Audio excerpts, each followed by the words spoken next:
computer.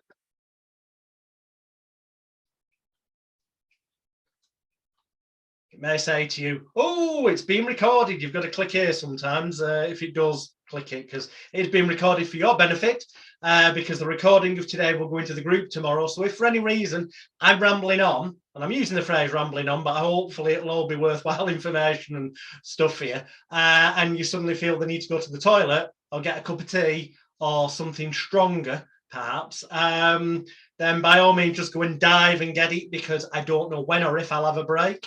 We might have a break part way through.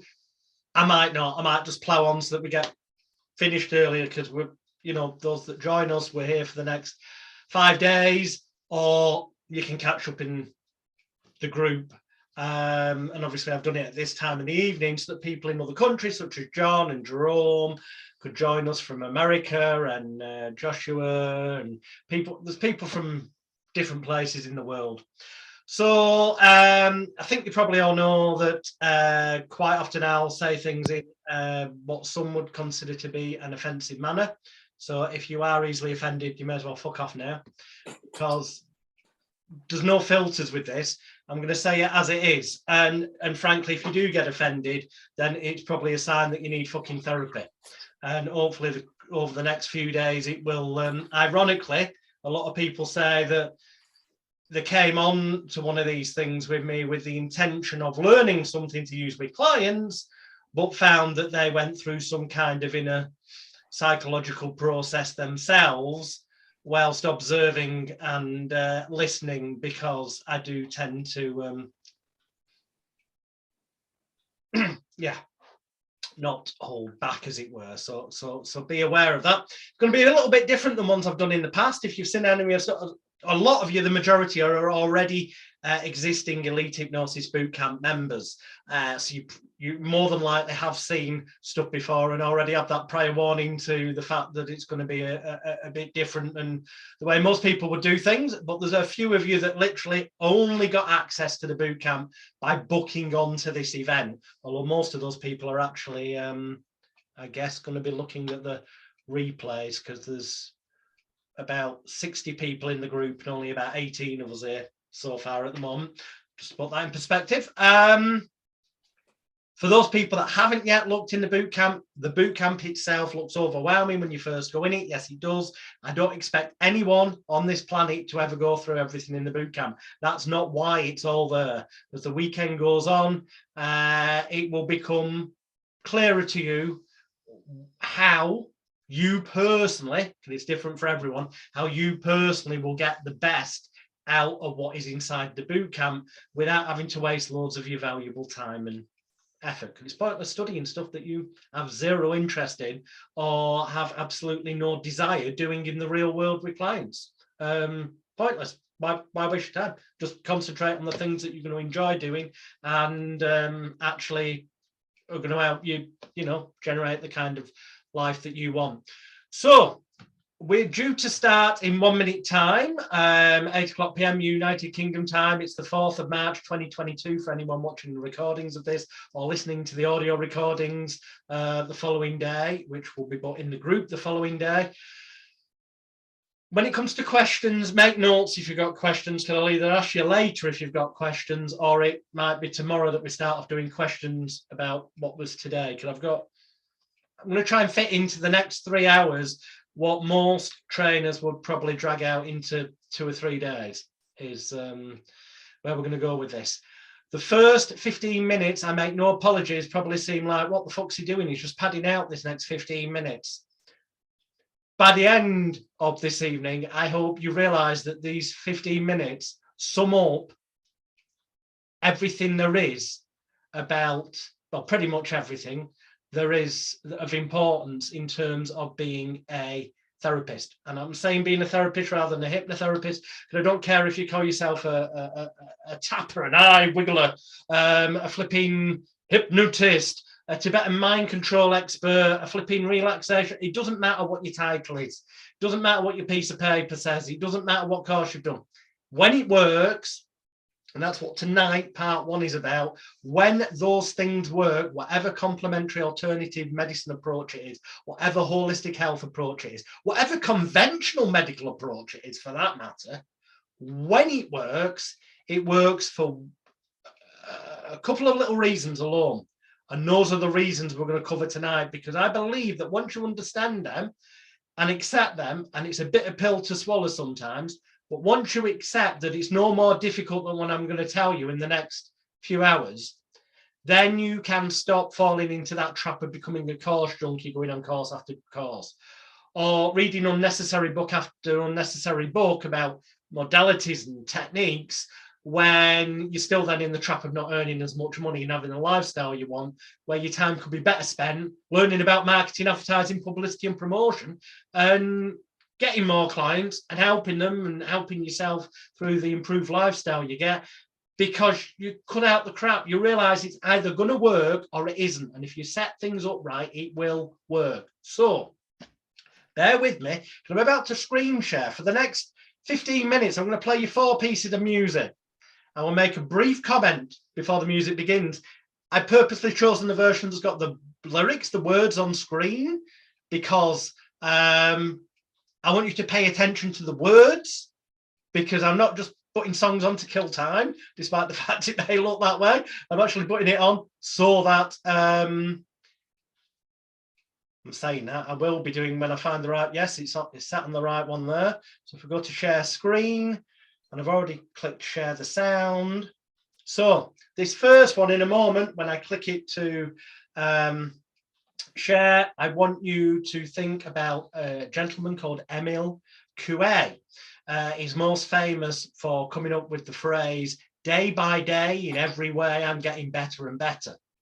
Positive affirmations. And there were studies galore done on this years ago, and even in recent years, that if something such as that phrase, every day, in every way, I am getting better and better, is repeated a number of times. It was 21 times in the original books by Emile Coué, because what he suggested you did was get a piece of rope or piece of string and tie knots in it, 21 of them at intervals, so you could use it a bit like a rosary and pull knot 1 through your hand and go, every day in every way I'm getting better and better, and then do it with the next one until you've gone through it 21 times, ideally just before you were going to sleep at night, which is called the hypnagogic state, which I always remember because it's got hypno and then go, as in go to sleep. So hypnagogic state, just before you go to sleep, when you're apparently more suggestible. And also in the morning, the hypnopompic state. I remember that because after the hypno, it's PO. You go for a shit in the morning, a poo, it's just an easy way to remember it. Hypnopompic state in the morning. Those are the 2 times when allegedly some people would tell you we've got hemisync, where the 2 sides of the brains are close together. Personally, I think that's bollocks, but hey-oh, it's a good, important, seeming ritualistic process to condition yourself into and to tell your clients to follow, to give themselves positive affirmations and start to condition that voice inside their own head. And I don't mean schizophrenic, knife stabbing type weirdo voice. I mean that voice we've all got, the one that says we're not good enough sometimes, that imposter syndrome voice, or the voice that goes, hey, you know, well done, you actually did really well there. It's about conditioning that voice to give us positives more often than negatives. That is a big key to it all. And in that regard, I'm not trying to minimize that page. It's giving me instructions. In that regard, it helps if I hit the right screen. Look at the words, listen to the words. This is positive self-affirmation. It is one of the important keys to helping people. I am what I am. I am my own special creation. So come take a look. Give me the hook or the ovation. It's my world that I want to have a little pride in. My world, and it's not a place I have to hide in. Life's not worth a damn till you can say I am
cut the end off there slightly. Point is, you pay attention to the words. Okay. That song, it's positive affirmations. The message, and in fact, there's a reason why I'm playing these songs at the beginning. The key message is our job is merely nothing more complicated than getting the client to tell themselves a different fucking story. Because if they've got an issue at the time they come to us, it's because they're playing a wrong story. That may be consciously, or it could be unconsciously, or it could be a combination of both. We'll come more to that. But the point is, the simplistic, and it is as simplistic as this, thing is, if they're doing something they don't want to do, they're playing the wrong record. If they're not doing something they want to do, they're not, they're playing the wrong record. We've got to get them to play a different record. That internal voice, that is the key. Now, unfortunately, what complicates it a little bit is that the things that the wrong messages that can be causing the issue, or can be the underlying root cause of the symptom, however it's manifested, whether it's a habit, addiction, fear, phobia, whatever, can have its roots, and more often than not will always, without fail, pretty much, there's always exceptions to the rule, I know, but generally speaking, will always have its root somewhere in the formative years. Now, Sigmund Freud said the formative years were 0 to 7. I prefer to think of them as from birth until around teenage years, puberty. And then I think pretty much we get locked into that psychological, we're teenagers psychologically all our life. However, the stuff that's happened, we end up consciously being more adultified maybe, but if you like, software running in our personal neck-top computer, if you want to think of it that way, because it's all metaphor, it's all bullshit anyway. There's no proof, even in conventional psychology, that the mind's like a computer, something that's thrown around. But if we go with that metaphor, the software that's running has got glitches in it from some point of birth to teenage years. And it can have been as simple as the childlike mind of the 2-year-old, 3-year-old, 6-year-old, 7-year-old, or the emotionally or hormonally imbalanced teenager witnessing or experiencing something that at the time felt very negative or very traumatic or very upsetting or very whatever, fill in the blank with whatever bloody emotional state you want. But in truth, now as an adult, looking back, consciously, you kind of laugh at it and go, why did I react like that? Because you've grown up. However, that doesn't help change the computer software that's running at the back, because it was a feeling and emotion and energy that happened then in that kind of from birth to teenage-ish roughly years. And the way that affected you and infected you at the time becomes part of that software that's running, and therefore affects the way you react to everything for the rest of your life, unless you go in and delete the negative programs and replace it. Always got to replace, remove something, replace it with a more positive, empowering alternative, which obviously is what we're going to be getting into more of the weekend, ways of doing that. So with that in mind, the key to pretty much everything is rooted in, I'm going to say childhood, but it's from birth to about teenage years, but compared to us as we are now as adults, childhood. And it's not that it was what an adult now might consider a massively traumatic experience. It can just be that the 2 or 3-year-old found it incredibly traumatic because they didn't know how to understand it, comprehend it. And then it takes root because it's got such an emotional hold.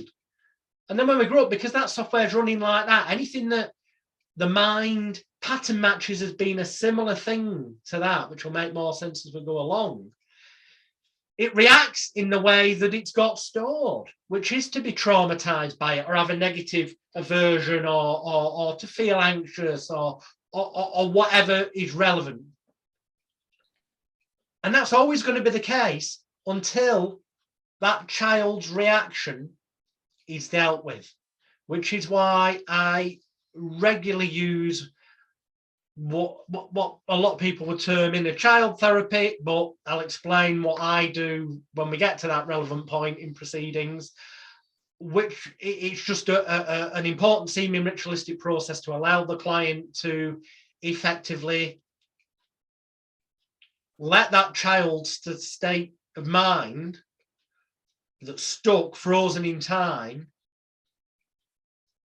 feel that it's been emotionally released, so that it's, I'm going to say cured, but released is probably a better word. So it's no longer frozen in that moment, so that the individual doesn't have to be affected by it anymore or held back by it anymore, so that they can react with the adult mind without the conflict of what's locked in their unconscious, subconscious mind, the imagination. And as Emile Coué quite rightly said, when the imagination and the conscious will are in conflict, the imagination, aka those locked in programs running from childhood, will always win. So we need to remove them or override them with a more empowering emotion that wipes it out. Which is why I say pay attention to the words of this next song, because it really is, again, got keys galore in what you need to do to help your clients, whatever the habit, addiction, fear, or phobia. It doesn't matter. This is full of secrets right here.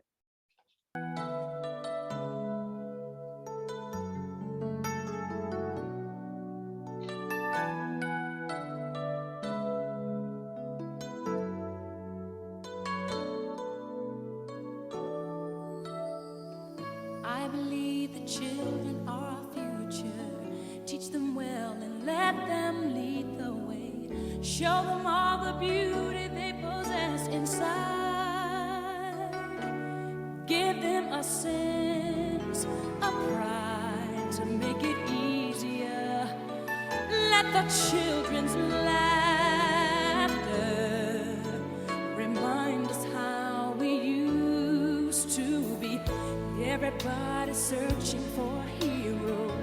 People need someone to look up to. I never found anyone who fulfilled my needs. A lonely place to be. And so I learned to depend on me. I decided long ago never to walk in anyone's shadows. If I fail, if I succeed, at least I'll live as I believe. No matter what they take from me, they can't take away my dignity. Because the greatest love of all is happening to me.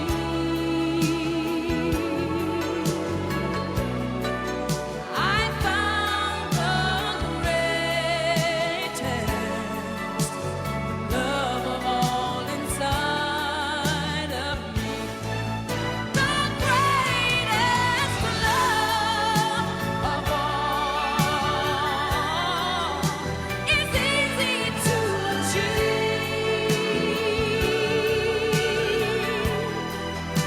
Learning to love yourself, it is the greatest love of all. I believe the children are our future. Teach them well and let them lead the way. Show them all the beauty they possess inside. Give them a sense of pride to make it easier. Let the children's laughter remind us how we used to be. I decided long ago never to walk in anyone's shadows. If I fail, if I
hopefully that made sense. It really does sum it up. We need to sort out those childhood blocks. Boom, it'll have a massive knock-on effect on everything. You deal with one little thing that was insignificant, and to an adult perspective, perhaps ridiculous, childish, daft, but it wasn't to the child. That's why it froze in time. And unfortunately, it has an effect on everything. And this, every human being on the planet, to some degree, has got this going on. Now, the only thing wrong with that song, if I have to be critical, is that it's easy to achieve. Learning to love yourself? No, it isn't. It's arguably the hardest thing. Probably just as well, otherwise we won't have any clients, we shall see. Because if they could learn them to love themselves, a lot easier to be able to undo all these blocks without any need for any therapist. So that's the only slight fault in that song, but everything else I stick by as being key to all this. So we've got two more before we get into the meat, although hopefully you'll see there's method in my madness and that this is all very relevant. So the next one, I was going to leave it till last, but I'll leave it. I'm going to do it the other way around. It made more sense when I read through the words again myself. I haven't said too much about who I am. Hopefully most of you know because of the Elite Hypnosis Bootcamp or my infamy. They've all got it infamy as oh God, I've forgotten his name now. British comedian Frankie Howard, that was it. Yeah, Frankie Howard. Anyway, I digress, as I often do. The point is, I started my journey in life, as it were, born into a circus show business family and grew up, and at the age of 3 and a bit, I was Britain's youngest paid professional circus clown. Back in 1978, that was. And then I went on into performing as a magician, then a mind reader, then a fraudulent clairvoyant. Are there any others? And then got into stage hypnosis and hypnotherapy. And I still do all the other stuff as well, except for clowning, for reasons we'll come to, because it got me bullied.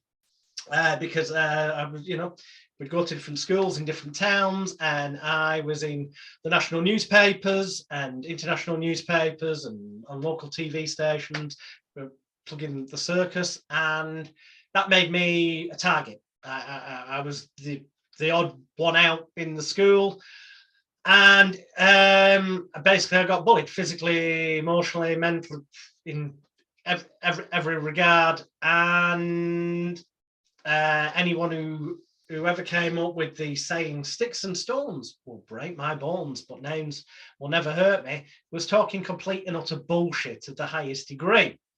Bones will heal, scars may remain, but they do fade. Psychological, emotional, verbal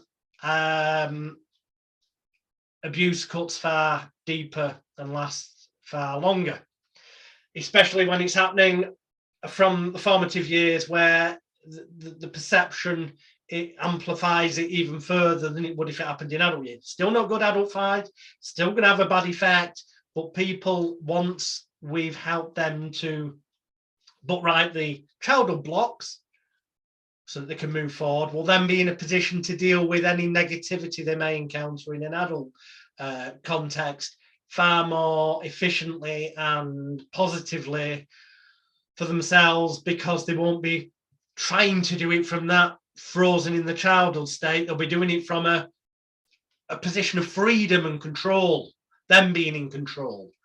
Again, that'll make more sense when we get to it. And I learned this the hard way. We'll probably go more into my story and how it relates tomorrow, because there are important lessons to learn for therapy from that. But the words in this next song are about a freak. A freak in the sideshow circus sense of it. And they speak for themselves, but it's very relevant to the journey we have to take our clients on to get them to the point. It doesn't matter whether it's habit, addiction, fear, or phobia. It doesn't matter what the symptom is. The underlying reasons why they have that manifesting and need our help are things where we need to take them on a journey so that they can end up feeling. Feelings are purely illusionary. They exist for that individual. Their experience of something, their feeling to them is going to be very different than it is for you or me. That's why, you know, 10 people can witness the same car accident, but they all feel differently about it, and they all give different statements as well, because they perceive it differently. Perceptions and feelings are purely illusionary, which is both a good thing, because if they're purely illusionary, there's very little basis in reality. So if it's causing negative outcomes, all we've got to deal with is getting someone to believe some other illusionary bullshit, but that's more positive for them. Anyway, part of their journey would be to kind of stop feeling out of control, stop feeling like they're the freak.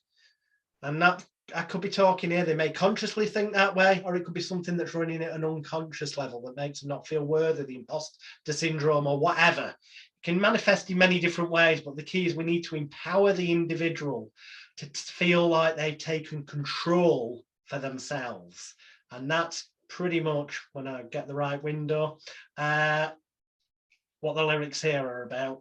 So, which should, again, if I've done it right, come up on screen.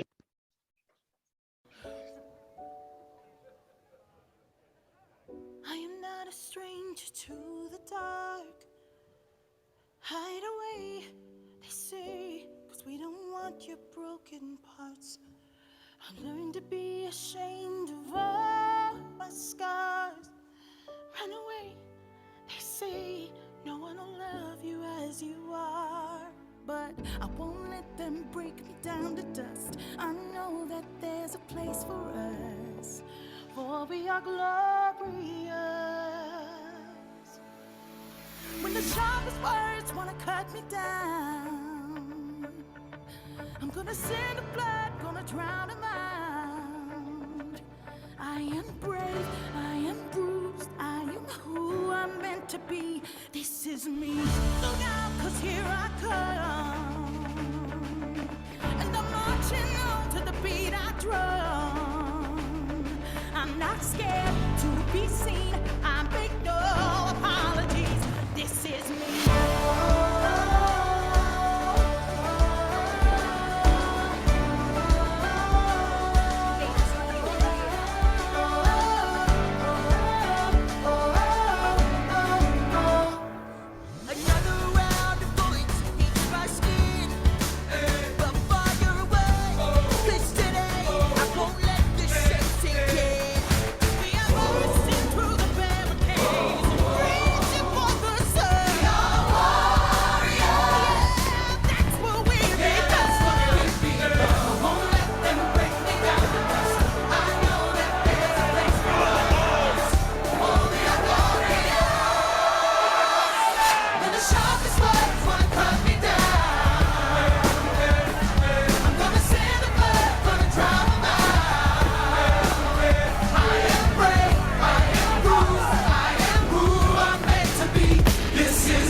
Whenever the words wanna cut me down, I send the blood to drown.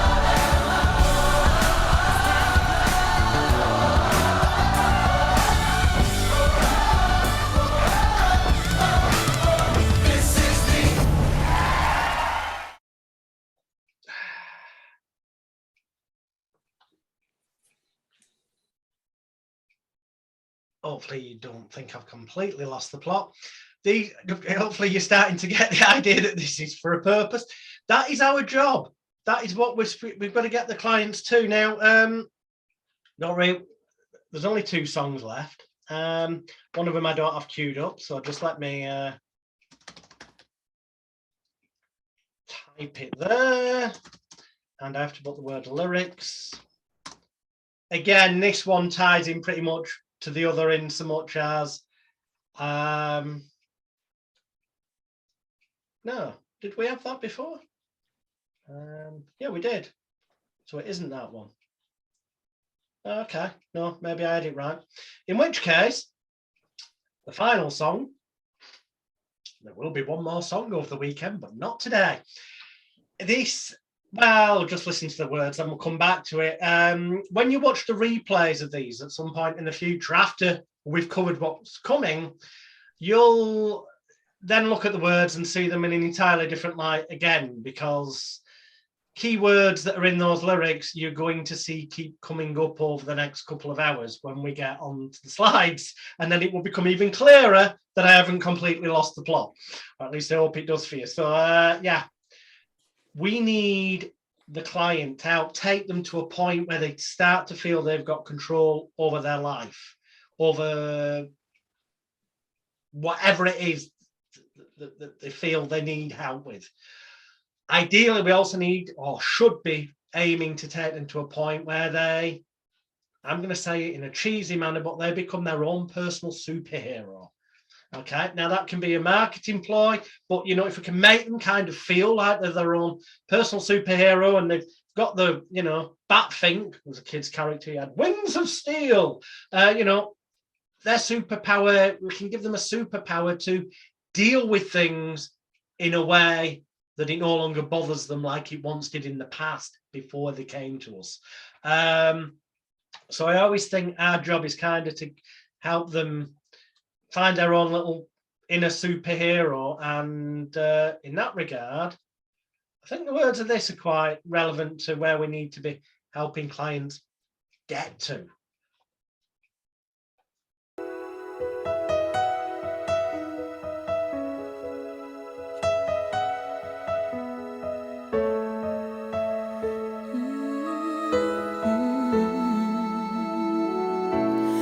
There's a hero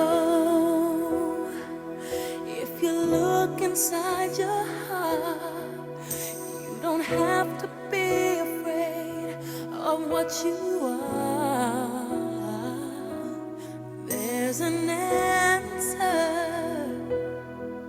if you reach into your soul, and the sorrow that you know will melt away.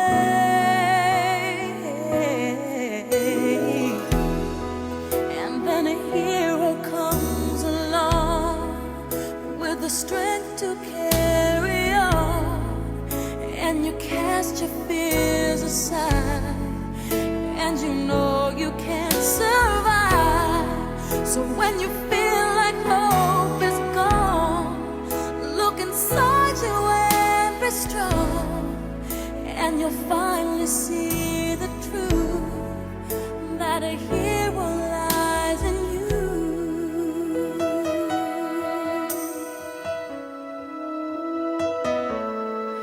It's a long road when you face the world alone. No one reaches out a hand for you to hold. You can find love if you search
that a hero lies in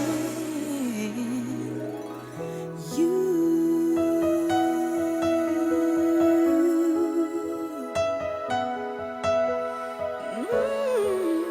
That a hero lies in you.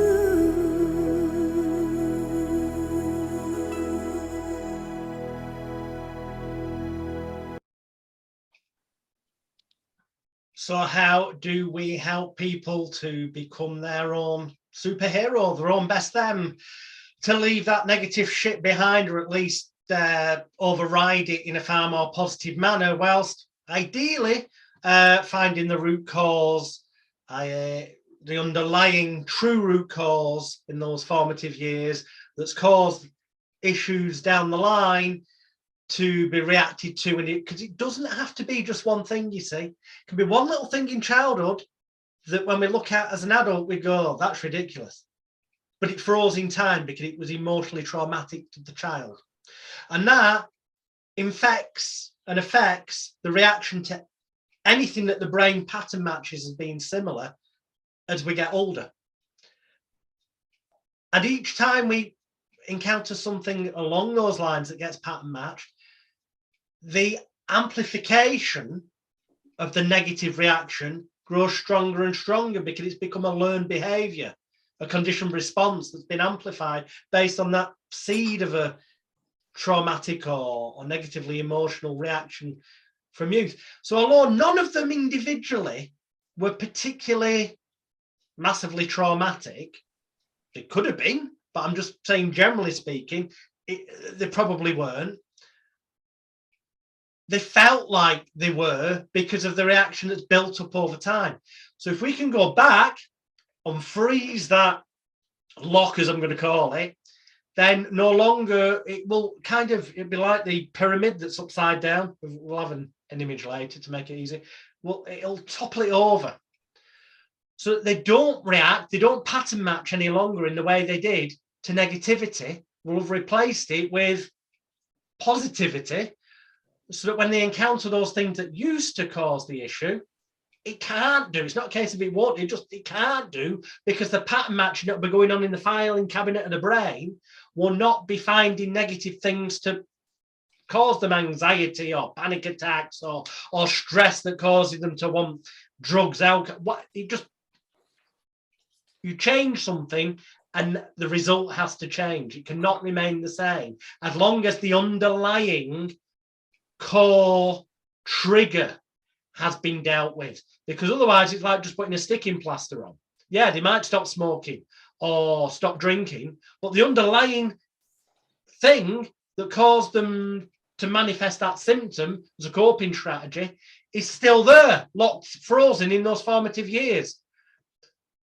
And we'll come to the how to do that bit very shortly. I remember what the other song was, by the way. So I'm just going to see if I can find it. And I think the problem was I didn't start early enough to find a version of it with the lyrics on screen. But hopefully I have done now, I think. So I'll just check that. Hey, this is piss off with your Facebook ads. Just ignore what you're hearing in the background. For clients, you're looking desperate and you're... Right. Don't you just love YouTube? It wants you to now pay so that you don't have adverts. No. One of the strategies for helping clients is to, in NLP, for example, as they call it, nonsensically long pantomime, as I like to call it, but is to get people to model the behaviors and attributes of successful people in the field that, or as a layperson might call it, copy. Now, that's not what I'm talking about here. I'm not talking about modeling because that is just copying. It's not rocket science.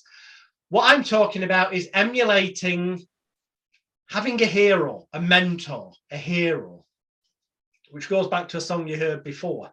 But if you can give somebody that they respect,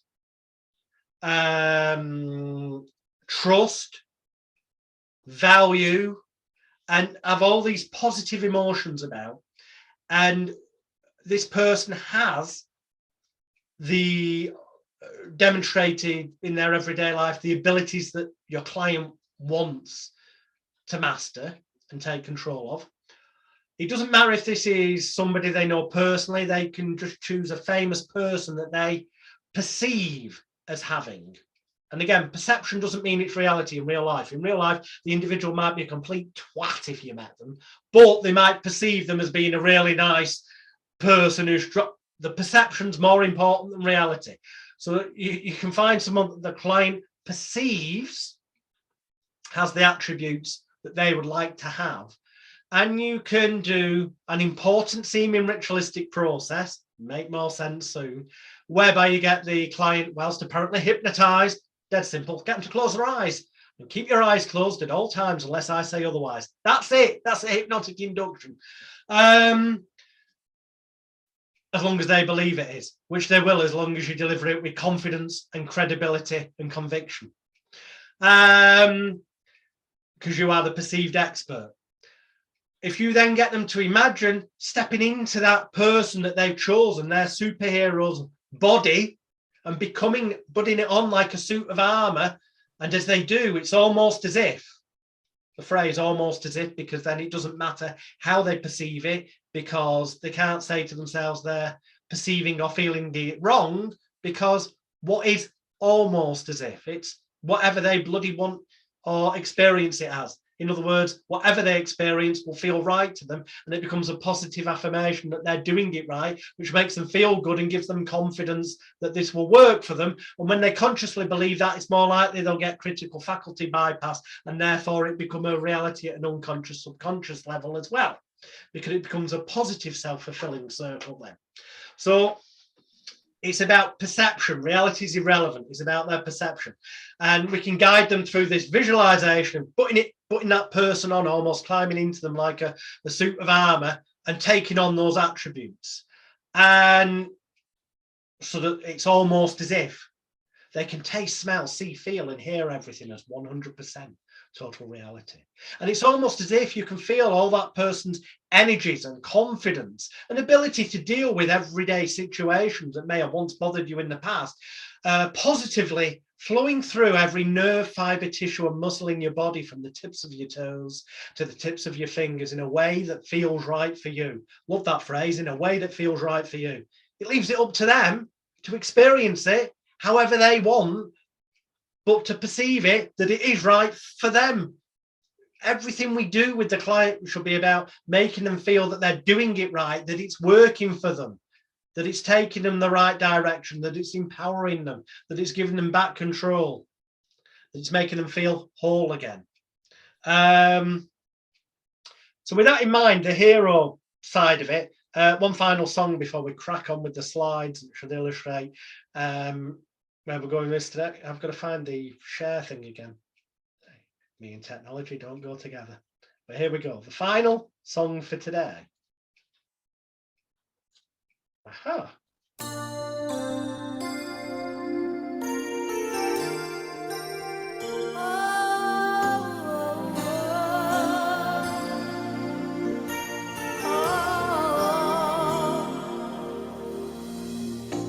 It must have been cold there in my shadow to never have sunlight on your face.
close that. Oh, stop share, stop share. I'm back. Couple of thoughts there. Aside from what I said before, one of the things that we need to be as therapists, and a lot of people find this controversial maybe and disagree, but the truth is, however you advertise yourself, and that's something we'll cover later in the weekend, and you can advertise yourself in a manner where it's all holistic, arty-farty, tree-huggy if you so desire, that's fine. There's a market for everything. But what a client really wants, the vast majority of them, what they really, really, really, really want, and they may not consciously be aware of this, and even if they were, they most likely ain't going to tell you this, but what they really want, what they really need, is somebody to believe in them. So that they feel worthy, and it puts them into a state of mind, body, emotion, whatever blank you want to fill in at the end, where they then, by someone else believing in them, it makes it easier for them to start the process of believing in themselves, as we will come to very shortly, because hopefully this won't be death by PowerPoint. I tried to make it a bit more visually interesting by, I actually genuinely, I wasn't going to use on-screen slides with Zoom. Oh no, that one's blank. So that's cobblers. I'm about to lie to you there. Let's find the other drawer. I have loads of these, and I literally wrote out handwritten notes, and I was going to use this, but then I took photographs of them all because I thought afterwards people might want to look at what I'd held up in the pad. And when I took photographs of them all, I realised, hang on a minute, you have written them all out by hand and taken more time and attention for everyone than just typing it or whatever. But I can actually put those photographs on screen.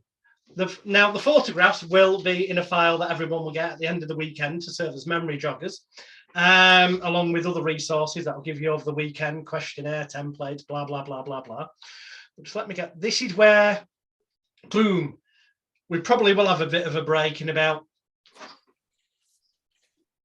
well, we'll see where it falls, probably in just under an hour. But if not, the replay will be there if you need to nip to the loo or whatever. What I'm about to brain dump on you, and it will be a shitload to take in, and the ramifications of what I'm about to share with you are that I want to clarify up front. I am categorically saying that what I'm about to share with you before the end of tonight are the keys to any issue, solving any issue from A through to Z, whatever it be, whether it's habit, fear, addiction, phobia, trauma, post-trauma, I don't care what bloody label you give it. If it's something the person's got or doing that they don't want to, or it's something that they're not doing that they want to, the keys to getting them to be able to do what they're not doing that they want to, or stop doing the things that they don't want to be doing anymore, are what I'm about to share with you tonight. It doesn't get any more complicated than this. None of these are techniques as such, because you don't need techniques. You can make them up. Although I will tomorrow and Sunday and Monday teach you techniques. Yes, I will. Because obviously before the end of this, I've got to deliver on the promise of teaching you time transformation therapy, so that you can have your diploma in time transformation therapy and mind hacks to the future. Fucking brilliant. And I'm sure that by the time I get around to teaching it out on Monday, I'll have worked out what it is. Because I paid it zero attention so far, because I will literally make it up. I made the diplomas, you'll get them, but what I'll teach you, don't worry. You'll find out on Monday. Now the question is, am I being tongue-in-cheek funny there? Or am I being serious? I don't care what you think, but I'll give you a clue. I really haven't fucking prepared anything about it. But you will learn time transformation therapy before the end of Monday. The truth is, you'll have learned it by the end of tonight. And by the end of tonight, you'll have learned eye movement, desensitization, reprogramming, EFT, TFT, call them what you will. You won't have the legal right to use the names because you know, EMDR is a trademark name. Just a way of getting someone to follow your fucking finger with their eyes. Havening is just, again, the trademarks, the names people come up with to teach you important seeming ritualistic processes that you can use with your clients to give yourself as the therapist some kind of inner belief that you're doing something special, so that you're potentially more likely to act in a confident manner with the client, with conviction that you, the therapist, believes that this process will work for them. Well, the truth is, as long as you understand why, when any complementary alternative medical approach, holistic health approach, or conventional medicine approach works, why it works, which you will do if you choose to accept the truth of the next couple of hours, then it doesn't matter what the important seeming ritualistic process is that you do. You could make it up on the spot, as long as you deliver it with confidence and conviction. And as long as you've created the right environment, then it will work just the same, because it's the things that we're about to come to that are important. So where's the screen share-y thing gone again? It's there. And there. And if I then click, there's no video clip. So I don't know why it's saying it's optimized for video clip. I'll undo that because there's no video clip. This is, hey, and I can actually see people as well over there. I just need to move that so I can see the slides. And here we go. Okay, those that are in the boot camp or have only just joined, literally all these different logos you see on screen, you can get your diplomas for them and the professionally designed logos to use in your advertising inside the boot camp members area. We'll talk about marketing later in the weekend. So let's get started with, this is Mind Hacks for the Future, Time Transformation Therapy, whatever that's going to be by the time I decide on something and teach it you before the end of Monday. Ways to create the life you always desired. And it's presented mainly by that guy in the middle, that's me, that you saw before. The guy on the left, who is Dr. Brian Howard, no longer with us. He was the founder of the Association of Professional Hypnotherapists and Parapsychologists, as it was called in the early 80s. But then in the later 80s, early 90s, the name was changed to the Association of Professional Hypnotherapists and Psychotherapists, APHP, upon which I literally bought the rights off Dr. Brian Howard. And then, interestingly, in about 1998, Terence Watts, who runs the Essex Institute of Clinical Hypnosis, did my distance complete mind therapy course with the Mind Care Organisation UK. And yes, I've got the original order form on file and a copy of his cheque in payment. A course that meant, upon completion of it, he became a member of the Association of Professional Hypnotherapists and Psychotherapist, APHP, something that later that year or early the next year, he went and trademarked for himself. Oh, naughty, naughty. Which is why you'll see a note on his website that there's another APHP and that you should check whether you know, if people are a member of his APHP or the other APHP, and he's trying to imply that his was first. No, afraid not. Stolen off me. And I say that blatantly, knowing he can't sue me, because he's already tried to have a trademark lawyer stop me using APHP. No, that's just a bit of a rant, but I'm just saying, in the boot camp, you become members of the APHP and you can use that. So fuck it. Anyway, yeah, and over on the right-hand side, it's Delavar, whose birth name from his mother was Gordon Mee, M-E-E, but the performance name was Delavar, or in generations back, because his family was spiritualist and circus performers and music hall going back decades, also had the family name Delarue and stage name Delarue, which was D-E-L-A-R-O-U-E, which if you go in the boot camp and search through the section that's got all the old books on mesmerism and suggestive therapeutics, as it was once called, you'll find that there is mention of the name Delarue as being one of the people to do, you know, one of the first ever operations without any form of anesthetic, just using hypnosis, or as it was called then, suggestive therapeutics, or mesmerism. So that's Delavar. Both of those people are sadly no longer with us. Both of those are, I suppose, if you like, my hypnotic heroes. They taught me the stuff that I now share with other people, albeit I like to think I've grown on their work along the way. So there we are, the three sages. Just laughter's the best medicine, especially combined with hypnosis. Unless you're diabetic, then insulin works pretty well. So let's get started. What are the keys? Unhealed trauma, and it doesn't matter, you know, trauma, people automatically think panic attacks and stuff.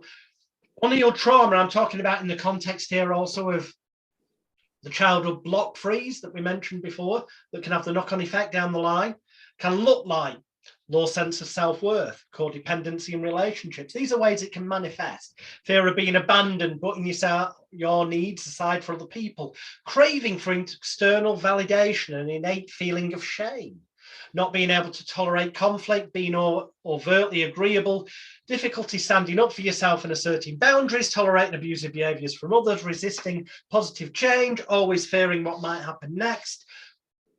They're just a few examples. The bottom line is, it's that childhood freeze thing that I want you to have in the back of your mind, because that's what we're going to be dealing with.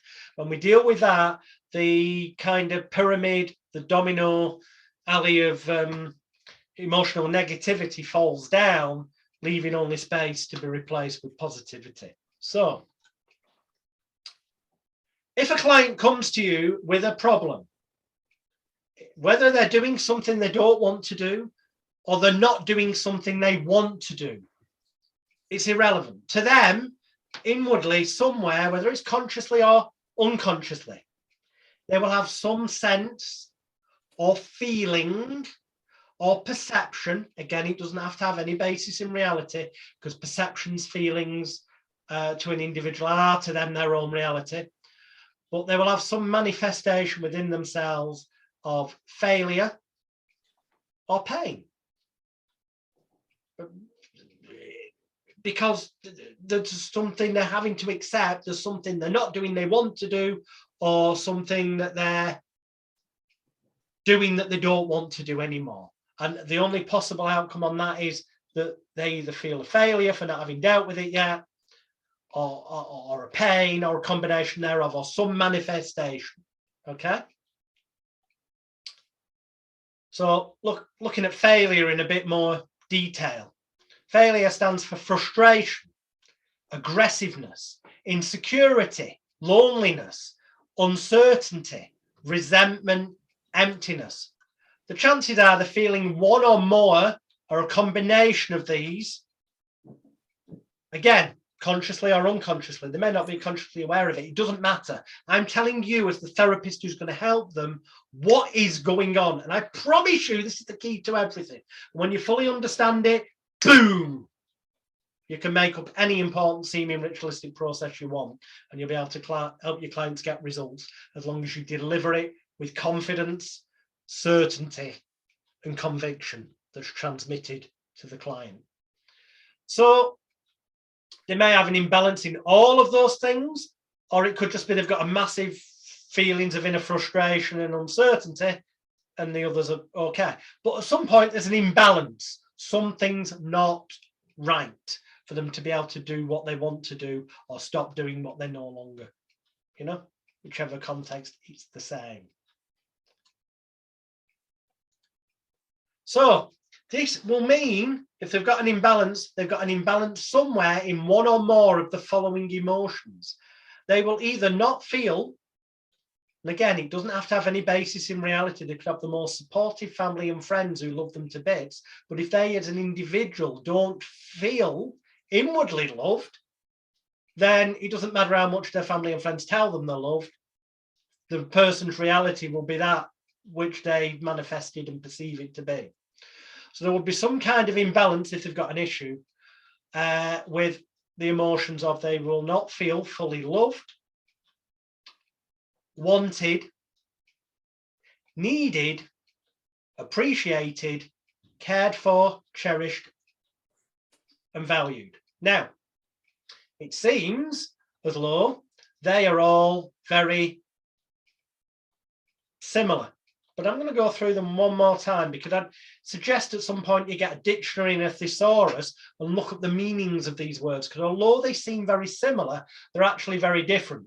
Loved, wanted, needed, appreciated, cared for, cherished, and valued.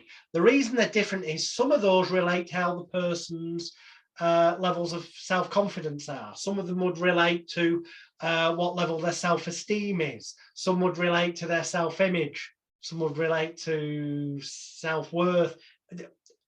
They will have different impacts on them.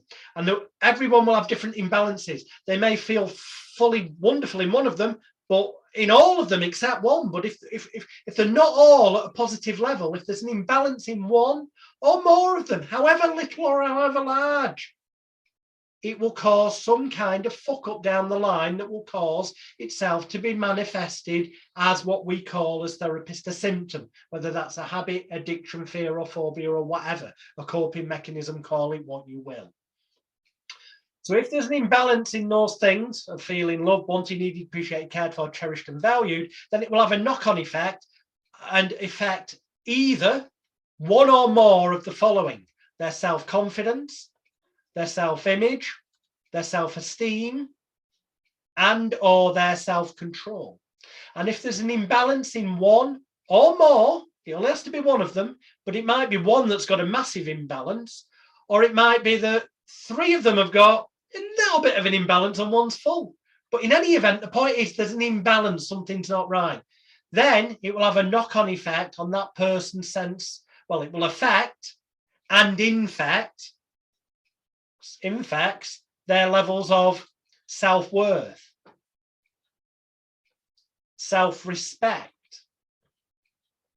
self-love, and selfishness in a positive sense. The positive sense being like when you're on the aeroplane and they say, look, if you've got kids, if we have an issue, oxygen mask will drop down, put yours on first. I know you want to stick your kids on, but if you start putting on one of your kids' oxygen masks, you could pass out and then your other kids don't end up with an oxygen mask. You've got to be sometimes selfish to be selfless. So, again, it's about if there's an imbalance. And if there is an imbalance in any of them, it will manifest as pain. It could be an emotional pain or a physical pain, genuinely could be, or it could just be the pain of a symptom such as a habit, addiction, fear, phobia, or whatever. It will manifest in some negative way, negativity. The person may feel trapped. It will cause a disease. Now, ease, E-A-S-E, as in relaxed. Disease can mean illness, as in what a medical doctor would say. And yes, it can lead to organic stress, which is a lack of ease, a lack of relaxation. Stress can, medical doctors have confirmed, can lead to organic change in the body, or as some people refer to it, disease. So stress is obviously a thing, or it can lead them to self-destruct mode. And at the real negative end of the scale, if their environment is one of negativity as well, and the repetition they're getting in life and conditioned response is one of negativity, then it can lead to self-destruct mode and things like crime, because the person, a lot of people in prisons, it's because they haven't got much self-worth, self-respect, self-love. It sounds simplistic, but there's a lot of truth in it. It can lead to self-harming, drugs. That could just be smoking, or it could be crack cocaine. It could be cocaine. Alcoholism, domestic violence, prostitution, homelessness, suicide. Suicide, eh? A permanent solution to what ultimately will be a temporary problem if you change or allow things. There's somebody, I forget what they're called, but if you go on the internet, this is true. They just put survivors of jumping out of tower blocks. This guy jumped out of sort of a 20-story tower block, lived to tell the tale, believe it or not, disabled to buggery, but lived to tell the tale, and said, you know what, I jumped because, I thought I had loads of problems, but the moment I jumped, I realized I only had one problem. And that problem was that I jumped. So, I mean, those are the severe extreme end of things, but, you know, it's true. It doesn't matter if the person's smoking and putting up a smoke screen to hide the underlying problems, or whether they're drinking to drown it out, or drugs to escape it. There's a reason why these cheesy metaphors and sayings exist in society, because they're actually hitting the nail on the head on what's going on. And the irony of it is, when it's traced back, those imbalances in the loved, wanted, needed, and all those things I've just spoken about and shown you on screen have their roots somewhere from birth to the teenage years, and a childlike reaction to perhaps not getting something they wanted, or feeling rejected at some point, that as an adult they would probably just laugh about, but that needs healing to be dealt with, so that can be unfrozen and the person can move forward, so the underlying root cause is removed, so that the symptoms can disappear forever and not end up manifesting in some other way. So trauma, of course, is another way it can manifest. These are all just different labels for the same thing, really. PTSD, post-traumatic stress disorder. Oh, it sounds fancy, it's a label. Post, meaning afterwards. Trauma, whatever they feel that is. Stress, self-explanatory. Disorder, they've given it a fucking title. It doesn't matter what the title or label is. The underlying thing is that somewhere there's an imbalance in one or more of those emotional pillars that we've gone through. Fears. Fear can be an element, which can be the false evidence appearing real, or false evidence against reality, or it can also stand for fuck everything and run, as in the fight and flight response, or face everything and rise, because there's a lot of truth in the fact that the scariest thing of all is the fear of being scared by something. When the actual situation occurs, what we imagined it to be is always worse than what the reality turns out to be.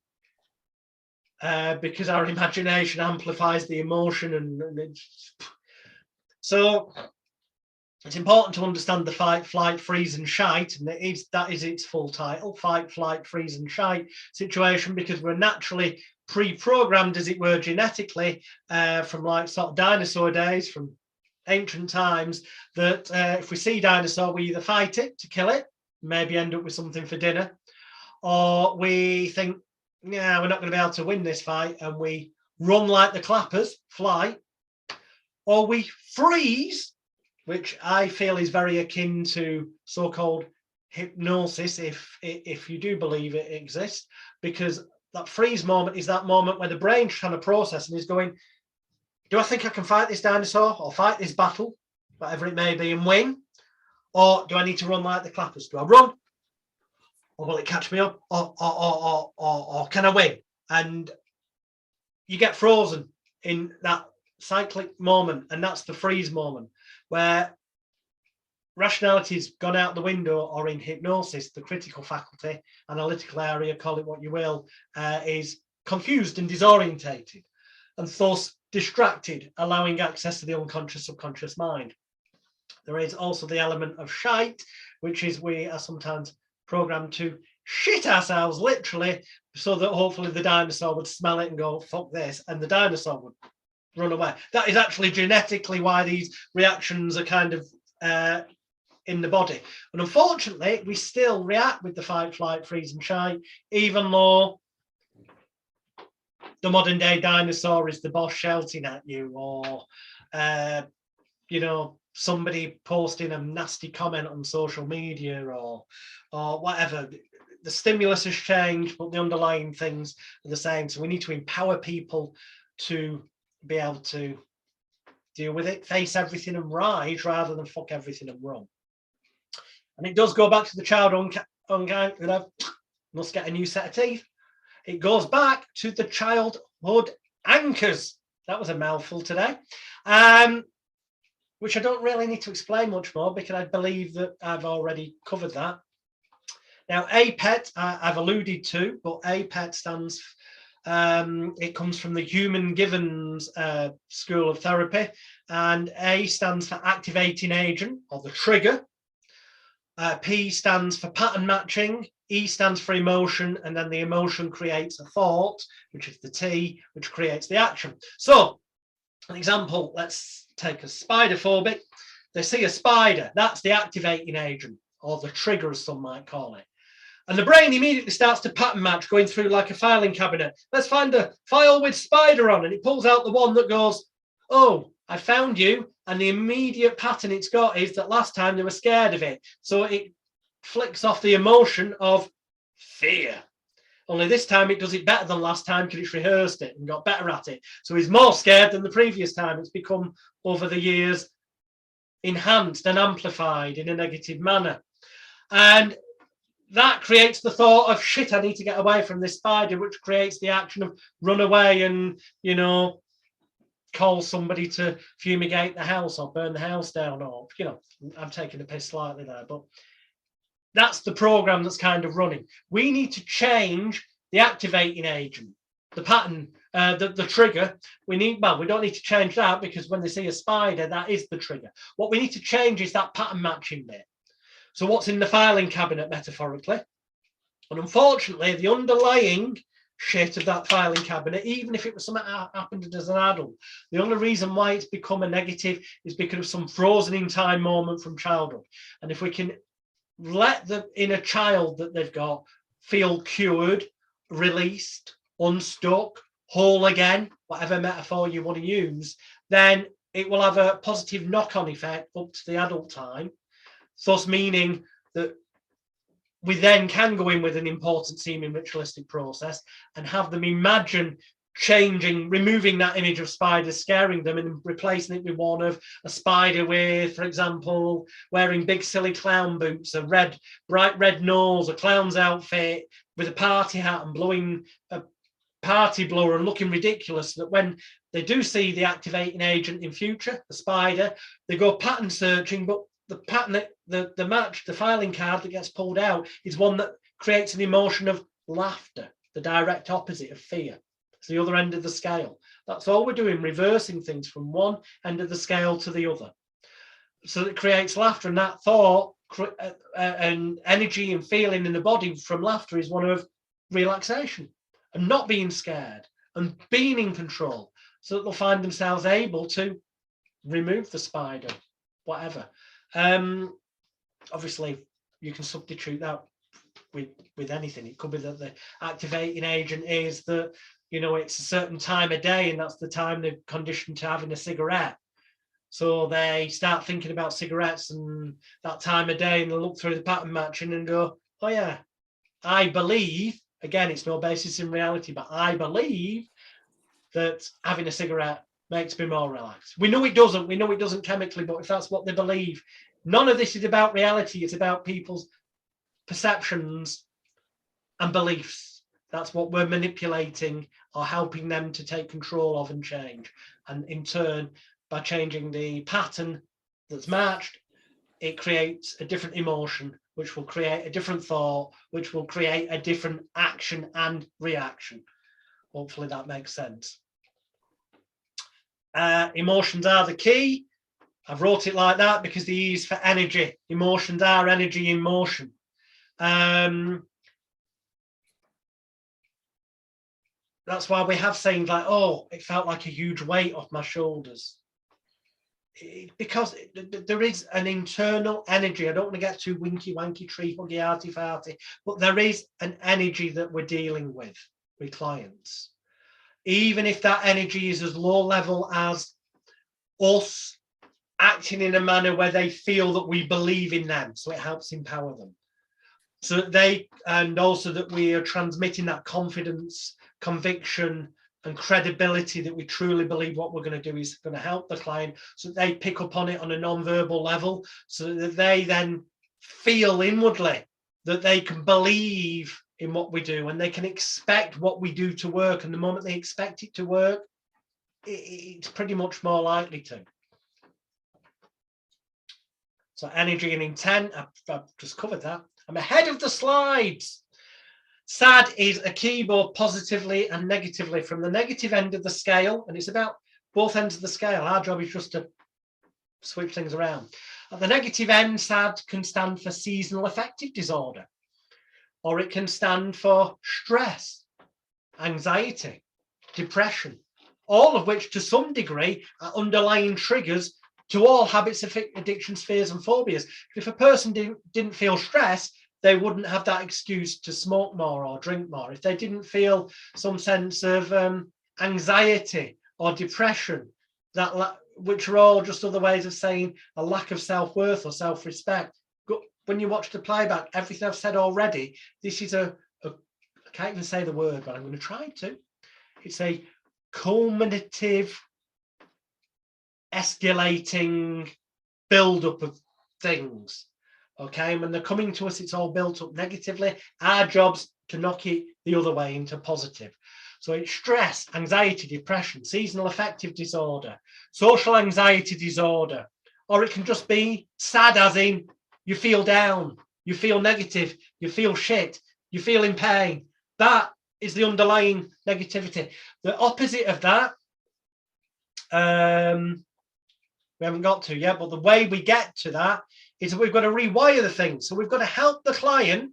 Our job is to make the client feel, and again, it doesn't have to have a basis in reality. So the client could be a loner in life who keeps themselves to themselves, doesn't socialize with loads of people, but we can still, despite the fact they haven't got loads of people they can get a hug from or a pat on the back, we can still within their mind or through the processes we put them through positively, make them feel as low, because feelings are imagined. We can make them feel as though they are loved, wanted, needed, appreciated, cared for, cherished and valued. And if we can make them imagine scenarios that make them feel loved, wanted, needed, appreciated, cared for, cherished and valued, then that becomes their reality, because when the imagination and the conscious will are in conflict, the imagination will always win. The mind doesn't know the difference between something that's imagined and real. That is why sports people regularly mentally rehearse and imagine running a race 100 times and getting faster and faster. And it's been proven that just mentally rehearsing it actually helps them when they go and do it better. I am only charging. We have somebody, if they could just mute for now. I'm getting noise, but You have to draw a line? And they have to draw a line. Yes. Tom Luthner. Tom, yeah, I've muted. If anyone else is, no, I think that's done it. Right, cool. So, loved, wanted, needed, appreciated, cared for, cherished and valued, blah, blah, blah. We need to get them to, those things need to be put back into balance. Once they're put back into balance, then the symptoms have no reason to exist any further. So when they feel those things are improved, it will automatically then increase their levels of self-confidence, of self-image, of self-esteem and self-control. And they're things that we will target in our important seeming ritualistic processes as well, so that those become strong, level, balanced emotional pillars that give them a position of strength, which in turn will positively amplify will affect and in fact positively their self-worth, their self-respect, their self-love, and their positive selfishness, to get those balanced out. And when they're all balanced out, the symptoms don't have a reason to exist anymore. It truly is as simple as that. They can feel whole again, as in the way it's spelt, but also they can fill that hole, H-O-L-E, that was there before, because there was something lacking. They were lacking in something because of those imbalances before they came to you as a therapist. Otherwise, they would have got off their fat ass and put it right for themselves, which incidentally, they always could have done. We're coming to that, but they need an excuse that we'll come to. And then that gives them a sense of freedom, because we made them feel whole again, and it's balanced things out, and it's taking it back to what nature intended. And if pain was one end of the scale, we're now at the end of the scale where they'll feel a sense of pleasure from it, from the renewed behaviors, thoughts, feelings, and emotions, happy about it, laughter instead of fear. It's just the direct opposite end of the scale, relaxed instead of stressed, and a sense of success instead of failure. So they come to us, clients, as failures, and we want them to leave feeling successful, in control, whole again, and having released their inner superheroes. That's our mission, our aim. That's all we need to do. How we do it, any old important seeming ritualistic process can achieve it. Success, direct opposite of failure, it's giving them a sense of direction, of understanding, of courage, calmness, esteem, self-confidence, and self-acceptance. An inner strength, you may say, of being in control. Whereas when they came to us, they were out of control. They weren't really, they just kind of probably kidded themselves that they were, so that they don't have to point the fingers of blame.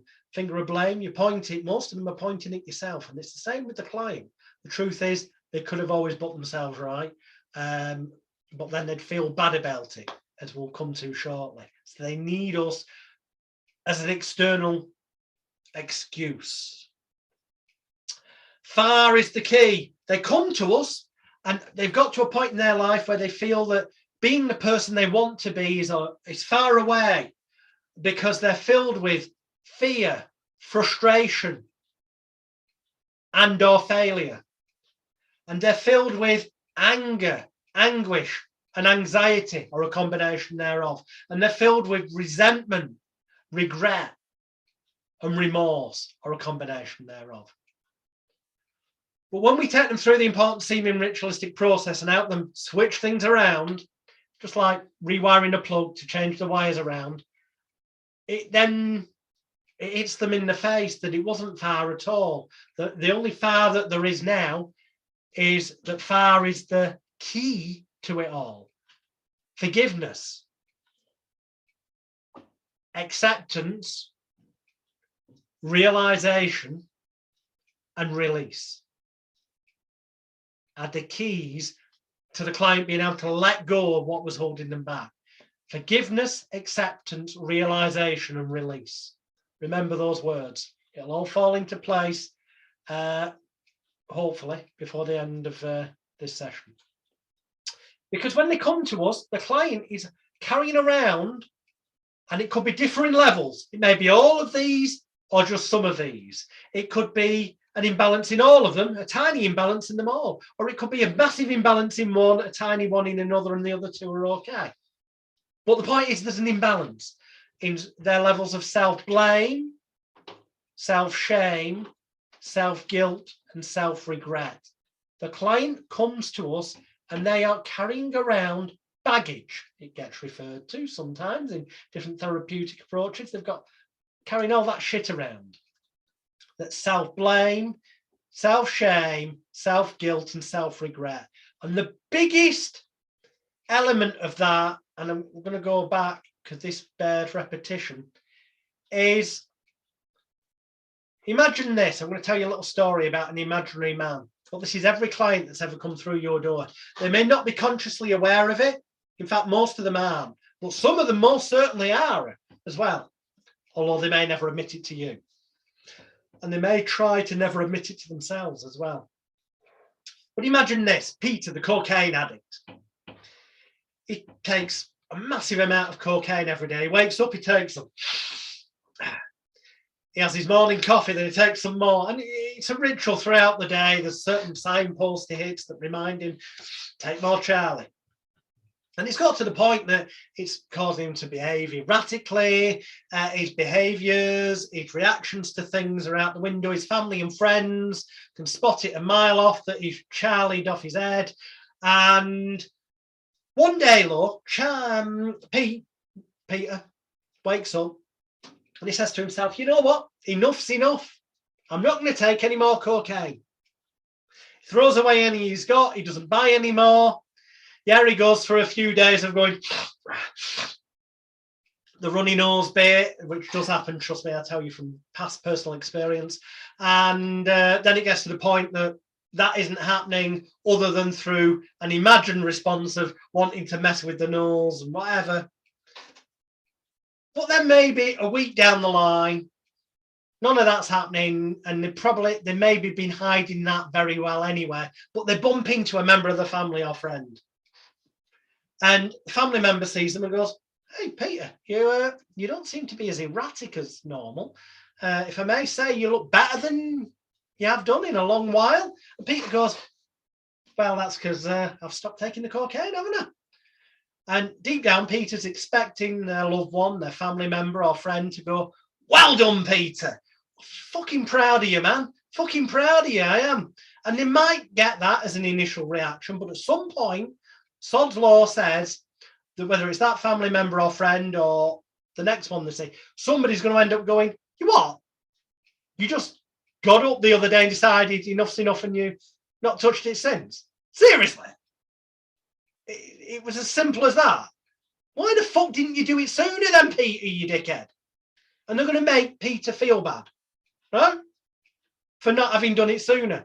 So he's then going to feel bad about having stopped it. And the only way to stop feeling bad is to start taking the cocaine again, because then he isn't the dickhead who could have done it sooner in the manner that his family and friends have negatively suggested to him, if that makes sense. Because by relapsing, it proves that it wasn't that simple. And he can feel good again that, it wasn't his fault. Well, it was, but the point is, that's the key to why people relapse effectively. And it's also the key to why they don't get off their arse. Generally speaking, there's exceptions to the rule. I did wake up one day and go, "I'm not taking any more cocaine." And I never did again. But that's because I'd come to these realizations by then, that the seeds of which were planted in my mind by Brian Howard, by Delavar, and I was using them. I realized people were going to go, "You're a dickhead. Why didn't you do it sooner then?" But I didn't care.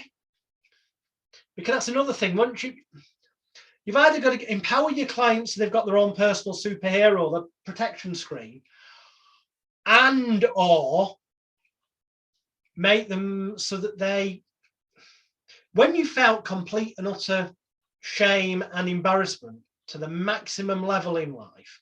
David Icke, it doesn't matter what you think of him as a person. I'm not here to talk to you about conspiracy theories, not today anyway. But David Icke relates a story of going on the Wogan show in England. And if you go on YouTube and you type in David Icke Wogan, W-O-G-A-N, you can see the appearance. And he goes on there very early 90s in a turquoise shell suit, and he looks a bit of a nutter, which he openly admits, but he liked the colour because it was energised, and he was going through a bit of an emotional thing. And he got accused of saying that he was the son of God and he had the answers to everything in the world.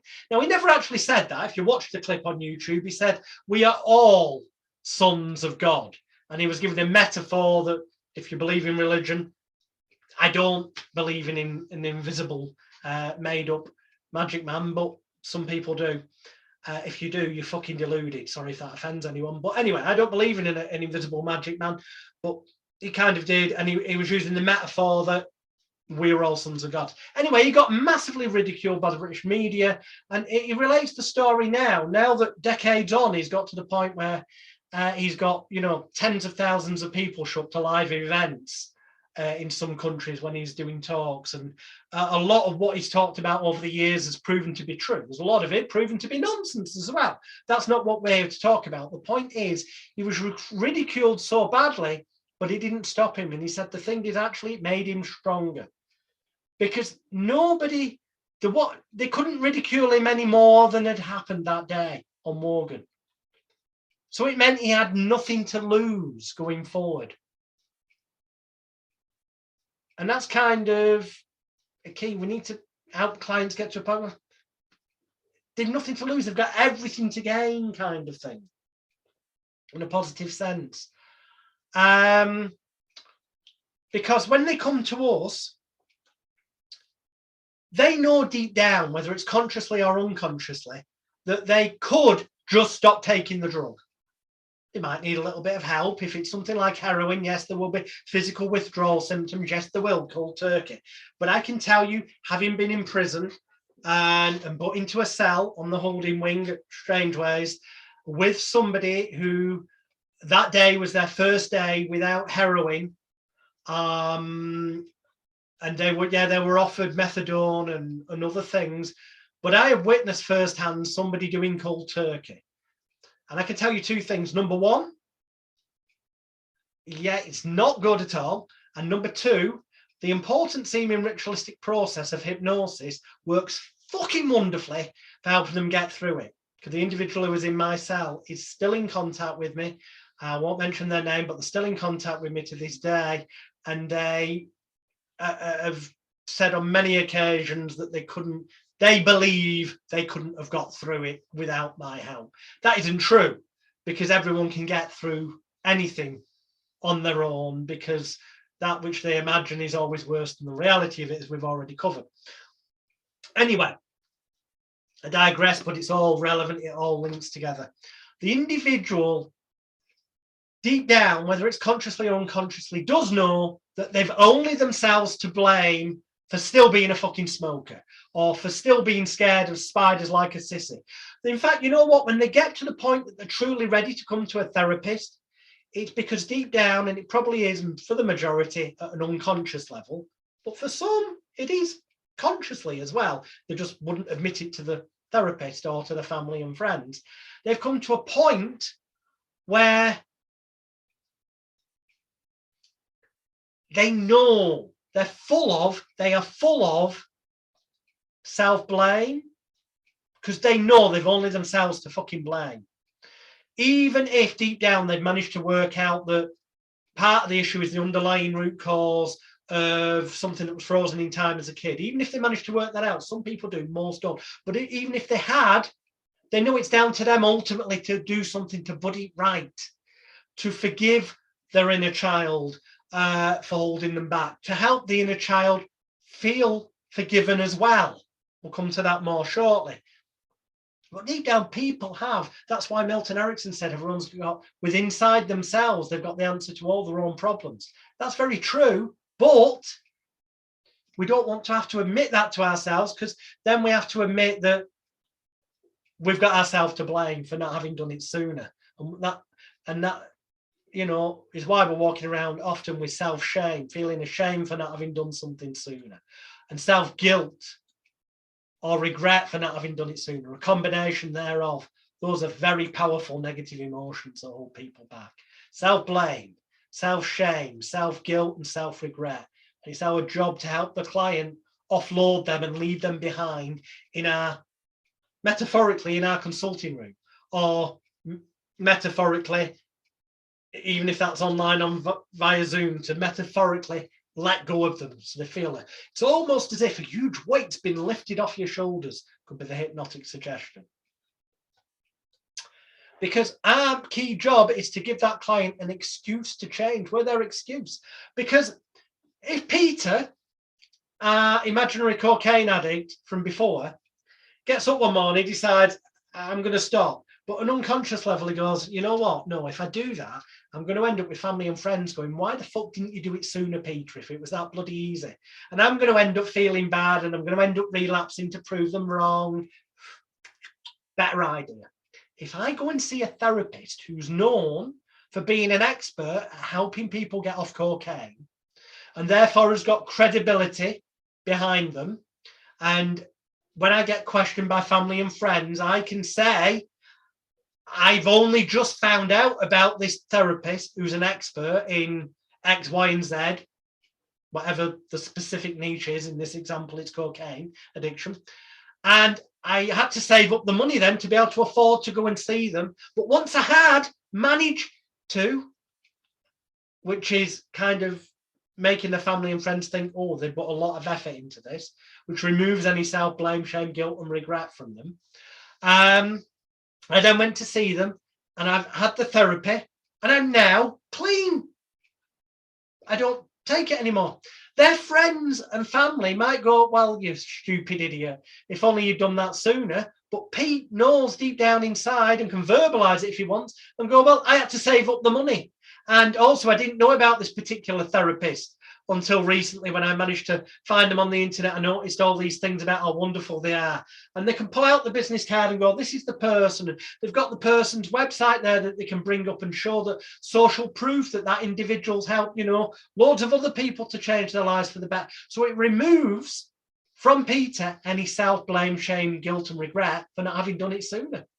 And it only leaves the family and friends with the option of, yeah, they could say, well, you're an idiot, Peter, for not doing it sooner. But Peter's got that invisible protection blanket, safety shield of, I needed the therapist's help and I've only just found out about them and I had to save up the money to go and see them. But now that I've done it, I'm not to blame. I've done it and I've changed. So they've got that safety blanket, if that makes sense, that removes all that self-blame, shame, guilt and regret from them for not having got off their ass and done it for themselves sooner.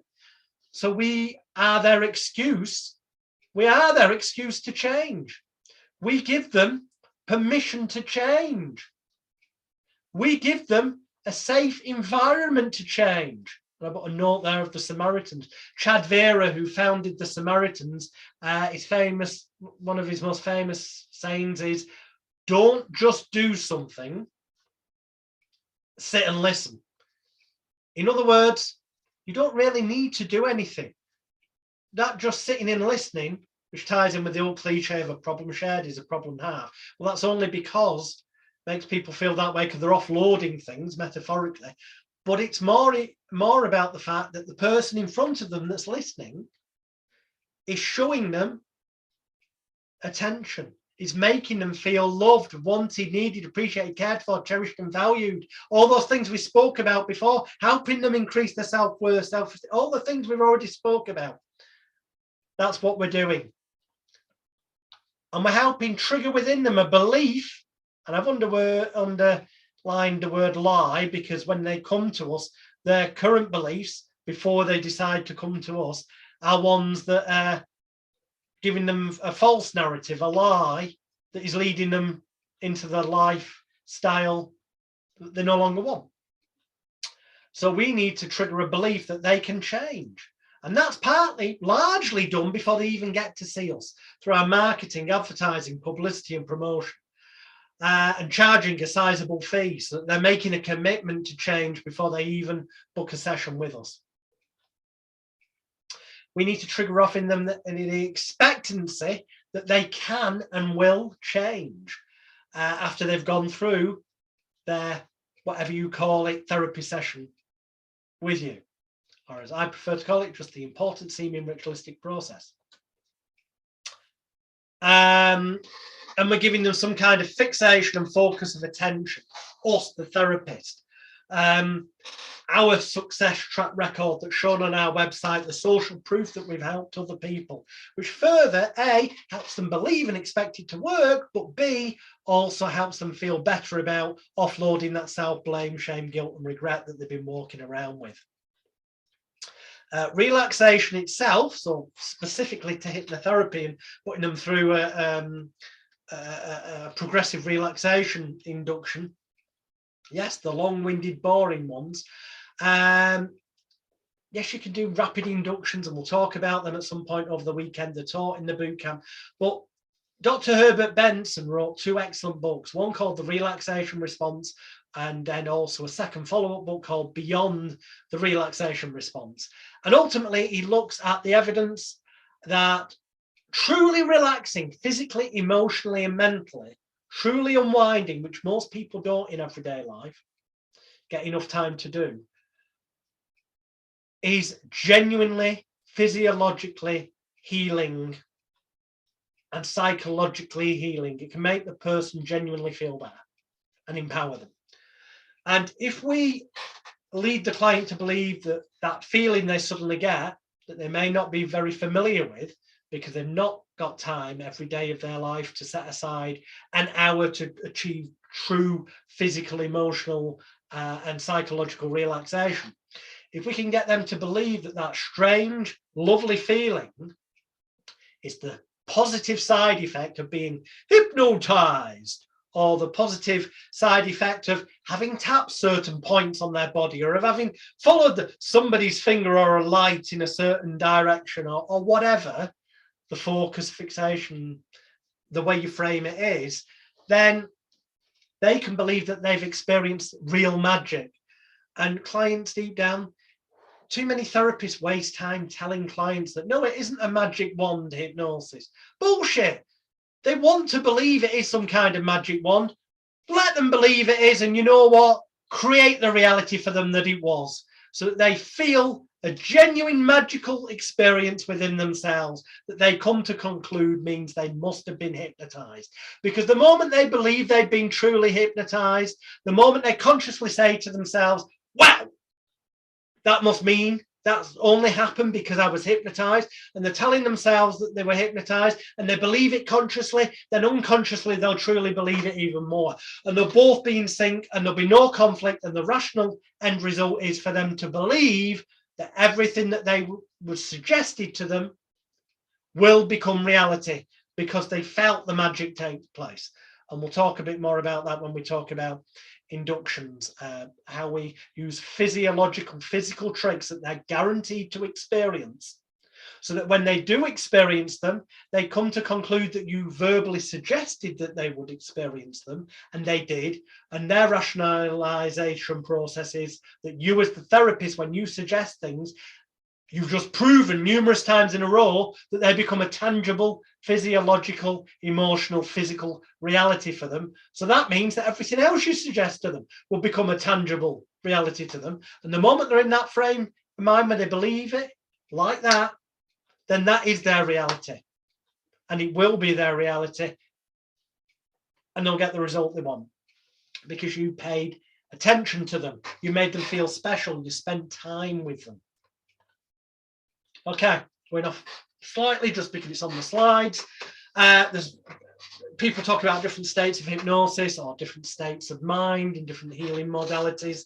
They are effectively essence, BATD, bat dung, bat shit is the way I remember it, partly because you've got to be batshit crazy if you spend your time focusing on what level of trance somebody's got into, because it doesn't matter, because hypnosis doesn't fucking exist. It only exists in the mind of the believer, as we'll come to later. So you've got to be batshit crazy if you spend too much time thinking about this. But if you want to sound like you know what you're on about, beta is like when you're beta testing something. It's fully conscious. It's the normal everyday state. Alpha is the letter A for air, A-I-R, airhead, head in the clouds, daydreaming. Alpha state is kind of the daydreamy state.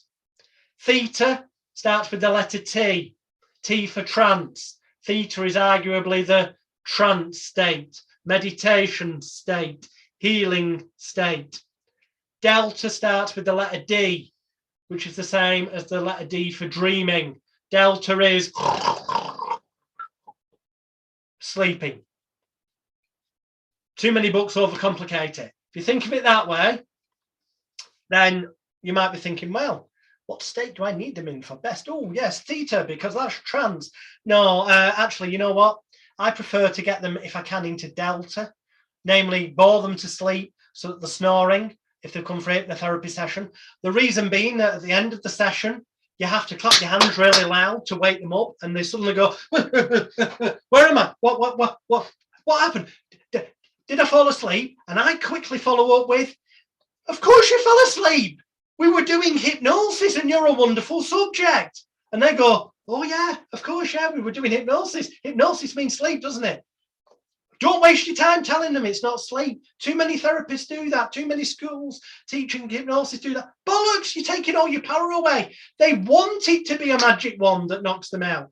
Bore them to fucking sleep by the room being too warm, by it being dark, by talking in the slow, monotonous, boring voice, by having the winky wanky new age music in the background that send any fucker to sleep, and by having them laid on a lovely reclining leather really comfy thing, and giving them a blanket that you say you're putting over them because their body temperature will drop during hypnosis. No, because we want those conditioned responses of I'm laid down, lights out, blanket or quilt on me, I'm going to sleep. We want that conditioned response that will set, they'll go to fucking sleep, trust me. If you waffle on shit for half an hour about muscles relaxing, especially if you get them to do a progressive relaxation, tensing the muscles in the toes, releasing them, then their ankles, then the lower leg up, they will fall to sleep. And it's great because when you wake them up, you frame it the way I just said, they'll go, whoa, what happened? Did I fall asleep? Because they'll see the clock on the wall, they'll know time's gone by more than it felt like. And you go, of course you fell asleep. We're hypnotizing you. That's part of what it's about. I mean, without looking at the clock again, how long does it feel like you've been there? And they'll either say longer or less than the actual time. They always do. And it doesn't matter which they say, whichever one they say, you respond as though that's always the answer and go, oh, excellent. So it felt less than the actual 53 minutes it was. Or, oh, excellent. It felt more than the 53 minutes it actually was.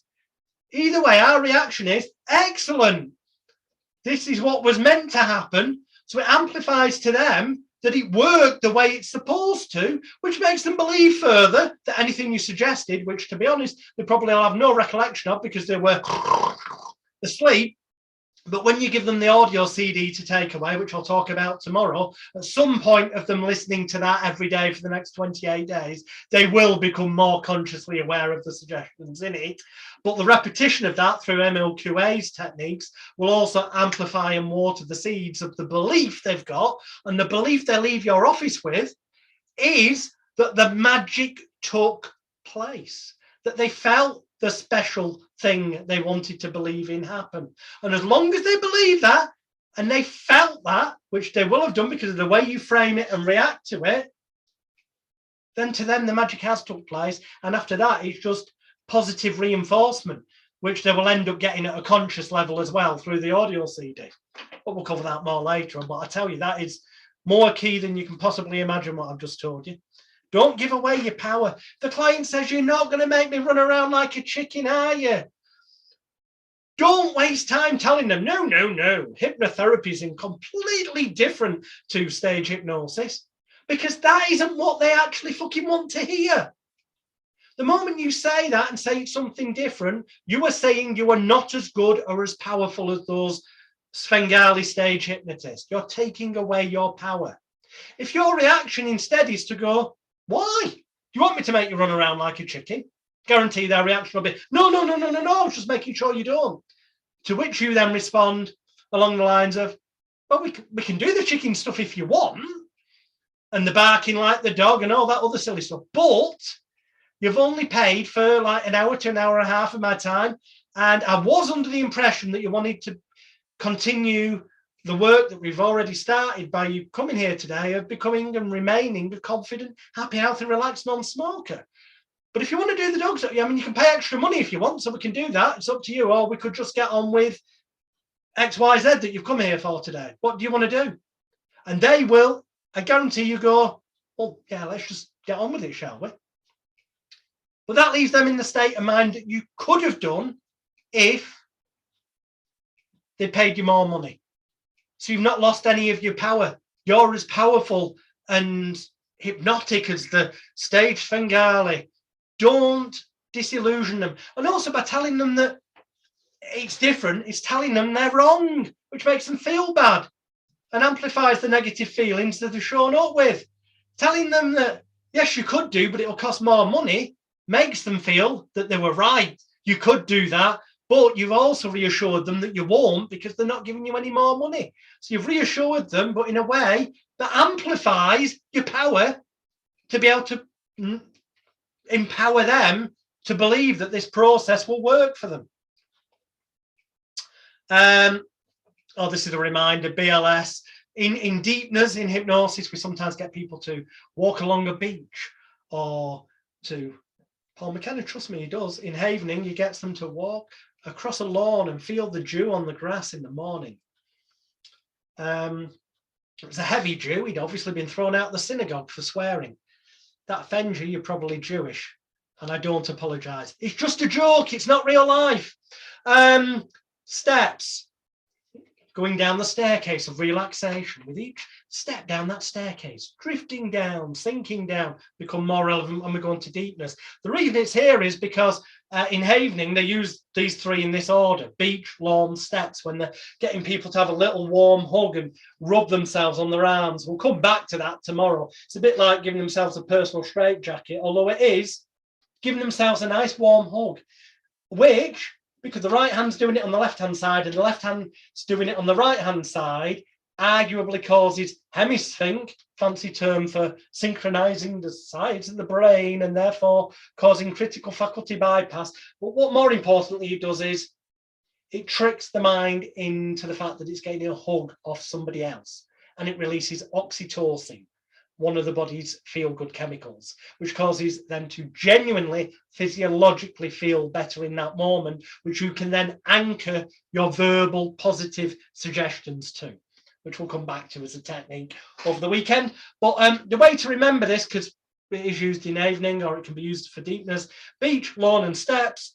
Very conveniently, also the BLS, I remember them in that order because it's a big load of shit.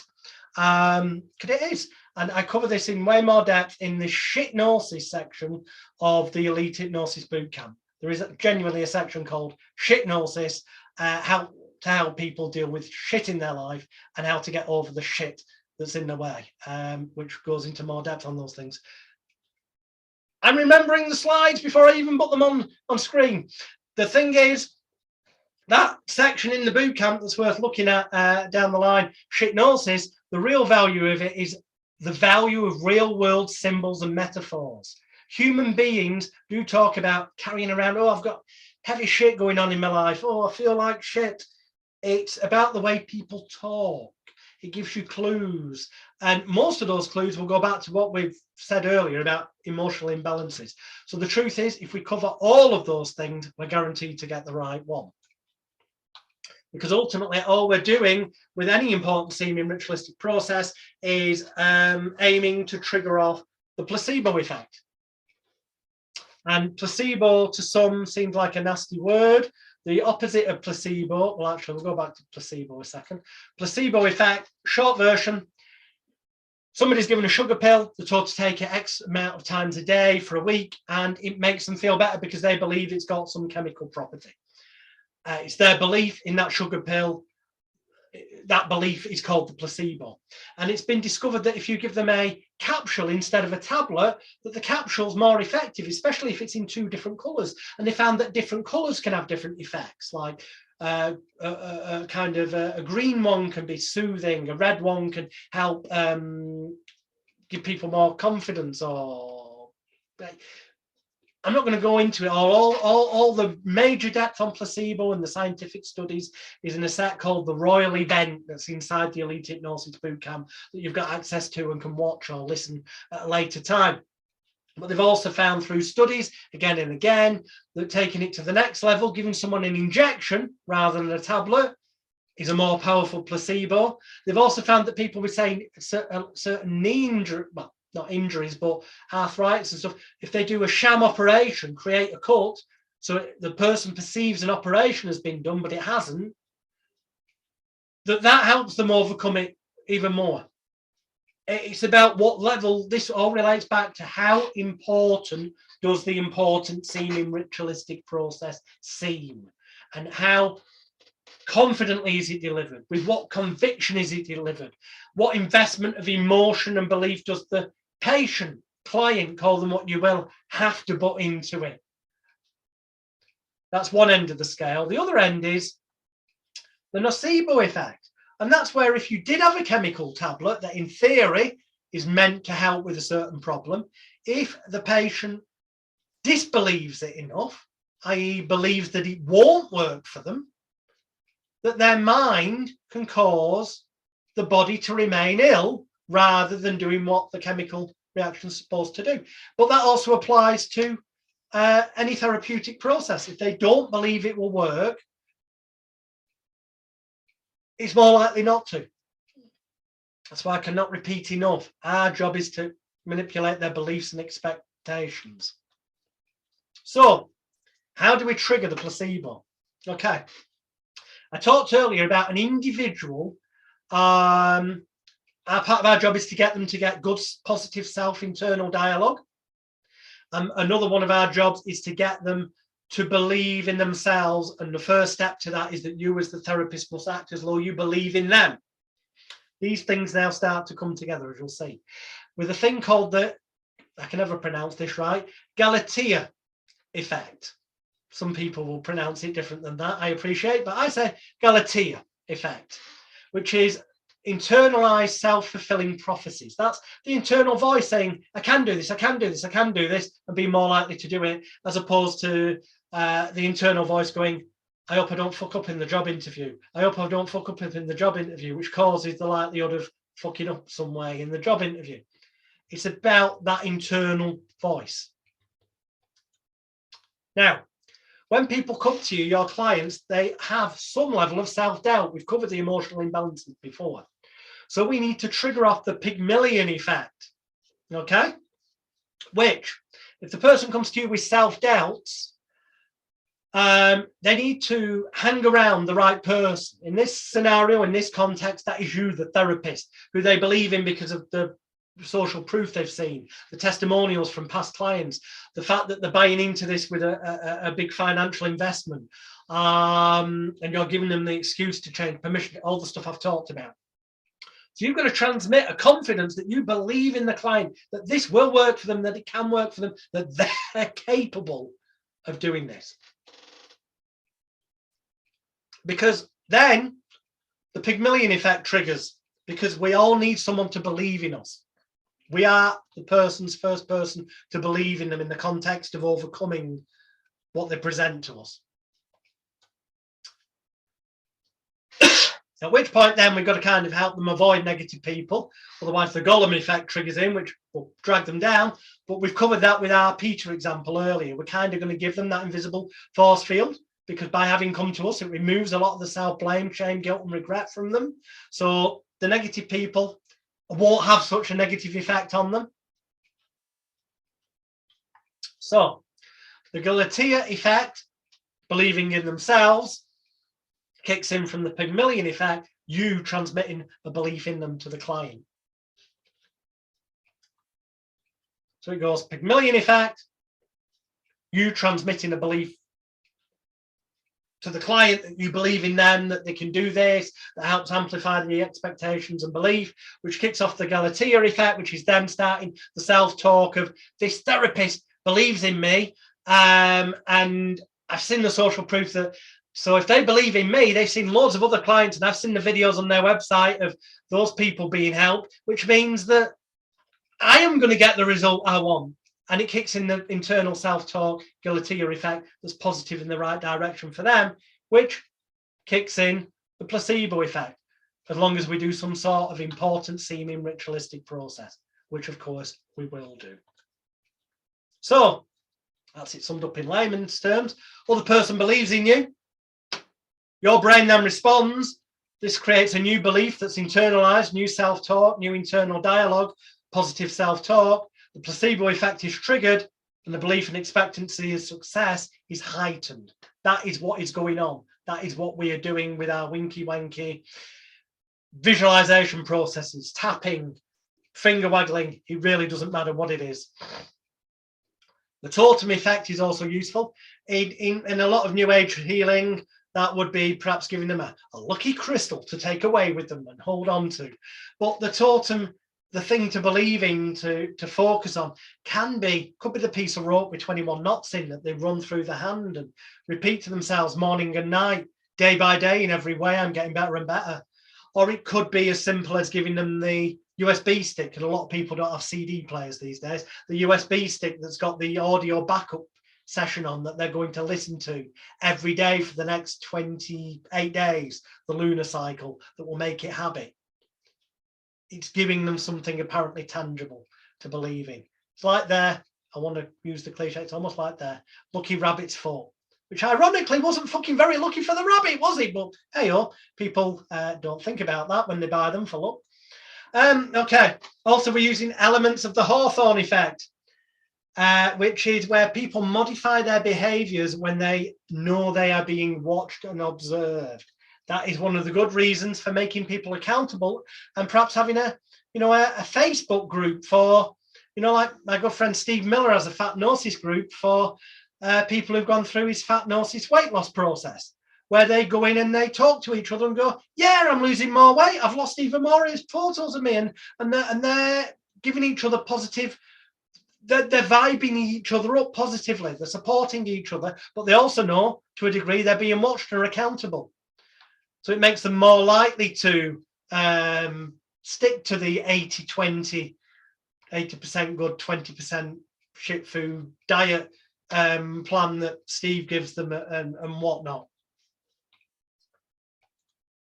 And just even telling them that we're going to follow up on them, because we're the perceived authority figure, that we're actually going to contact them in a week's time. And you can have this set up on an email autoresponder. An email goes out to them going, hey, you were with me a week ago. Just wanted to check in and hear how positively things are going for you. Not are they? You always frame things that they are.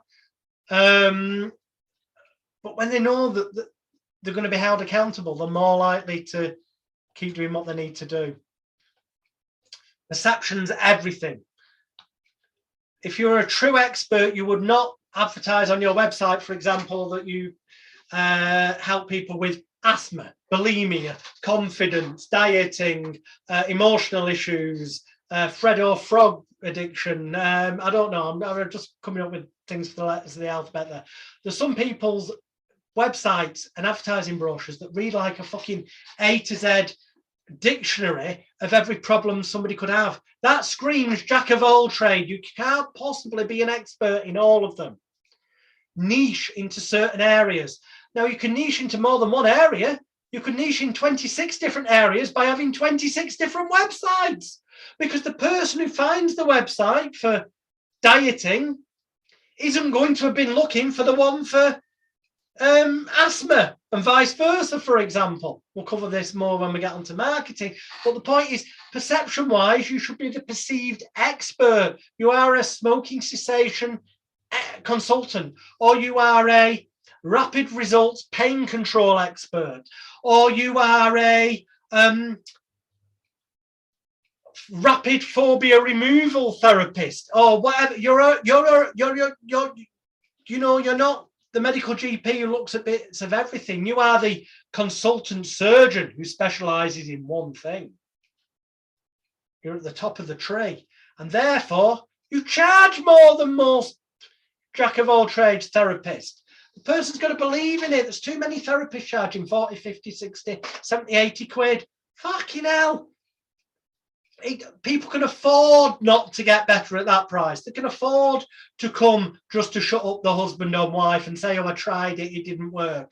You want to position yourself so that you're charging a fee, that they make an investment, a commitment to change when they book the session and pay you up front before they ever attend. I always make sure people have paid me at least 50% as a booking deposit, and the balance is due at least 24 hours before they attend online via Zoom or in person at the rented office for the session. Because they've got to have made a commitment. They'll have already seen your social proof, how you sell the sizzle, not the sausage. We'll get onto that in marketing. I think it's self-explanatory anyway. And the greatest love of all, the song that we started off at the beginning, there's a sentence that goes, give them a sense of pride. And that's why I didn't sing it, because I can't sing. That's why I played it you instead, you'll be glad to hear. But pride breaks up into that. That's what we're aiming to give our clients. Pride is positivity, positive. Pride stands for positive reinforcement, which is repetition, of your internal dialogue that's enhanced, e.g. energy, by emotion, but positive ones. That is what we do with our important seeming ritualistic processes. I've said it before, but there's a different way of repeating it to you, practicing what I preach. We're getting them to positively reinforce their internal dialogue so that the record they're playing is enhanced in an emotionally positive manner. I hope that makes sense. And you see that why all those songs at the beginning were genuinely relevant and do actually genuinely hopefully make sense. Already covered it there. I mentioned it earlier, so we can skip past that. MLQA, again, every day and every way, I'm getting better and better. I've covered it. Okay, MLQA also coined, came up with the law of reversed effort. In NLP, they call it what resists persists, and they say you get more of what you focus on. So if you focus on negative things, you get more negativity. Focus on positive things, you get more positivity. It's also where the law of reverse effort, where the word try comes in. It's very much, I think we're going to mention Yoda. No, we didn't mention Yoda there. That's odd. We will do in a minute. But the word try itself is a suggestion that something may not be possible. That's why you'll see stage hypnotists go, as your hands lock, glue, weld, cement together, just try to separate your hands. And the more you try to separate your hands, the more you find they're locked, glued, welded, cement, because that word try implies the possibility that it won't be possible to do. And being aware of this, we need to make sure that the clients focus on all positive things. If they focus on what bothered them in the past, it's likely to carry on. Dave Allman, another late and great therapist, in his green book called Hypnotherapy, there's also a blue cover edition. Don't need to bother reading it because there's only 2 things in it worth knowing. I'm about to tell them you. One of them is that burns victims came into the hospital, and the moment they came in, he'd run up to them and go, "Hiya, what's your name?" And they might say, "Sharon." "Hi, Sharon. What's the thing you enjoy doing most in life?" And Sharon may say, "Can I keep it clean tonight?" Playing tennis. Okay. And Dave Allman would immediately say, "Just close your eyes, take a nice deep breath in through your nose, and then out through your mouth. In through your nose and out through your mouth." And as you continue breathing deeply and regularly in through your nose and out through your mouth, and you keep your eyes tightly closed at all times unless I say otherwise, I'd like you to just imagine playing tennis in your mind's eye. And just so long as you continue, I'm on the wrong slide, but it doesn't matter. Just so long as you continue playing tennis in your mind's eye, you notice that you will feel no discomfort whatsoever. In fact, just prove to yourself that you've done this correctly and continue playing tennis in your mind's eye. Combination of 2 things that I spotted in his book. One is from his eye closure thing, where he tells people to close their eyes and imagine turning off all the little muscle groups around their eyes. And that when they believe that they've turned off all the little muscle groups around their eyelids, they should just prove to yourself that you've done this correctly. Very powerful phrase, that, because if they then go and open their eyes, they've proven to themselves they've done it wrong, and people don't want to feel bad. They want to feel good. So by saying just prove to yourself that you've done this correctly, they are far more likely to go, oh, I can't open my eyes, and react in a manner that they then rationalize is proof to them that something magical is happening. And I use this in all manner. You can take somebody's hand and hold it against a brick wall and tell them to stare at their hand, and then you're going to count from 3 to 1. And on 1, you want them to imagine that their hand's locked, glued, welded, cemented to the wall. And now on 3, imagine it's gluing, locking, welding, cementing. On 2, someone's stuck it there with the world's strongest super glue. And on 1, use your powers of intelligence, imagination, and concentration effectively, and just prove to yourself that you've done this correctly. Just prove to yourself you've done it right, and try, implying it's not possible, try to remove your hand. And they will act as though they'll go, I can't get my hand off, the vast majority of the time. But if they don't, it's not you that's failed, because of the way that this is worded. It's them that feels bad, and anyone watching perceives it as they've just proved that they've done it incorrectly. So you never fail. And when you know you can never fail as the stage hypnotist or hypnotherapist doing a public demonstration, then that gives you immense confidence that you can never look bad. You can only ever look like the winner, which means you transmit that confidence more to the client, which means it's more likely to work because that confidence is picked up on by the client, and they can hear the conviction in your voice. And it doesn't matter anyway, because if it didn't work, they've just proved to themselves and everyone else that they did it wrong. And you can go through the process again, and they'll feel more obliged through social compliance to make it work. And the moment they make it work, they rationalize it in a split second that something magical took place and they were hypnotized. So it's a very powerful phrase. Just prove to yourself that you've done this correctly. You can follow anything you tell them. The hand locking to the wall, their eyelids locking, the hands locking together. The fact that cigarettes will now taste like burning donkey shit running down the throat. And then you take them outside and say, go on, just prove to yourself you've done this correctly. This should taste like donkey shit. Go on, have a breathe in on it. And it will do, because there's other tricks you can use, but it's a very powerful phrase. And yeah, this was the other one. I got them the wrong way around. This is the, just so long as you continue, X, Y, Z, and the example I gave was playing tennis. Just so long as you continue playing tennis in your mind's eye, then you'll notice you feel no discomfort whatsoever in the burns unit. Or just so long as you continue playing tennis in your mind's eye, then you notice how much easier it becomes in everyday life to say, no, thank you, I don't smoke. You can fill in the blanks. It's the structure law. Just so long as you continue and doing something in their mind's eye that they've said it's pleasurable, and they've got numerous genuine, real life, anchored, positive physiological memories of. So we're taking something that's genuine and then using that to give positive leverage to something that isn't yet their new reality, but likely will be because of the important seeming ritualistic process that we're doing, if that makes sense. But we're anchoring it to something that's based heavily in reality. Cool. I use the IIC syndrome a lot. Remember that I'm giving you keys here. How you put them together will become clearer over the weekend, and also doesn't really matter that much. You can put it together the way you want to. But IIC syndrome, this is the idea that I tell clients at the beginning, whether it's with their eyes closed or open, that just so long as they use their powers of intelligence, imagination and concentration effectively, then the work we do here today together will prove to be 1,000,000% successful for you. Deciphered, that effectively is said to them, if what we do doesn't work, it's because you're not intelligent, you're not imaginative, you've no concentration, you're a thick, stupid, dumb fucker, thick ass fuckwit. Is deciphered what we're effectively saying to them. But we're saying it in a way where they're not likely to hit us.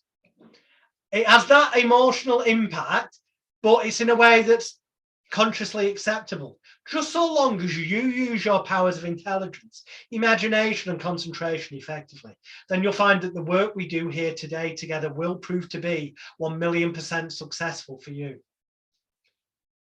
It sounds all very professional, but the emotional impact it's having is they don't want to feel bad about themselves, so they have to commit to making X, Y, Z work. We're amplifying things in the direction we need them to be for the client to get the outcome they desire. Hopefully that makes sense. Phrases I used before, these are parts of, it's almost as if. I use that phrase a lot whenever I'm going to give a suggestion, because we don't know if the person's very visual, auditory, kinesthetic, olfactory, or gustatory. And we could go through a load of wasted time finding out, but even then, we genuinely don't know. They might say they visualize wonderfully, but their idea of visualizing wonderfully could be very different than our idea. Why waste time? If we use the phrase, it's almost as if, we can then follow it with whatever. So it's almost as if from this moment forward, if anyone was ever to offer you a cigarette, you can notice how proud you feel inside, full of inner strength to be able to say, no, thank you, I don't smoke. And notice how proud that makes you feel. It doesn't matter. You can follow it with something, and then it doesn't matter how they visualize it or say it inside their head or a combination thereof, because it's almost like they don't, they fill in the blank in a way that, and this is why I follow up, in a way that feels. So it can be, it's almost as if in your mind's eye, you can imagine someone saying, do you want a cigarette? And what was once difficult in the past proves itself to be so ridiculously easy. As you notice how proud you feel inside saying, no, thank you, I don't smoke. And you feel fantastic doing it in a way that feels and is completely right for you. So it doesn't matter how they do it, how they perceive it, because it's almost like, and it is, because it's the way they perceived and conceived it, it is a way that feels and is right for them. So that will positively reinforce that they're doing it right and that it's working, which is what our job is, to take them down that garden path of belief and expectancy. If I get them to visualize going downstairs or going up in a lift or going to sleep in a bed or even imagining anything for that matter, I'll often, you'll hear me saying, you will do tomorrow when I give you a proper therapy session example, I use the phrase a lot, it's a calm, safe and secure staircase in every manner. Because some people might have a phobia of staircases. They've come to overcome the, you know, eating sugary food addiction, but then you suddenly start doing a deepener and telling them to go down a staircase, and they hate staircases, and they could, in theory, have an abreaction. Or at the very least, it could make them not trust you or feel as good about you as they need to for the whole other processes we've spoken about to kick in.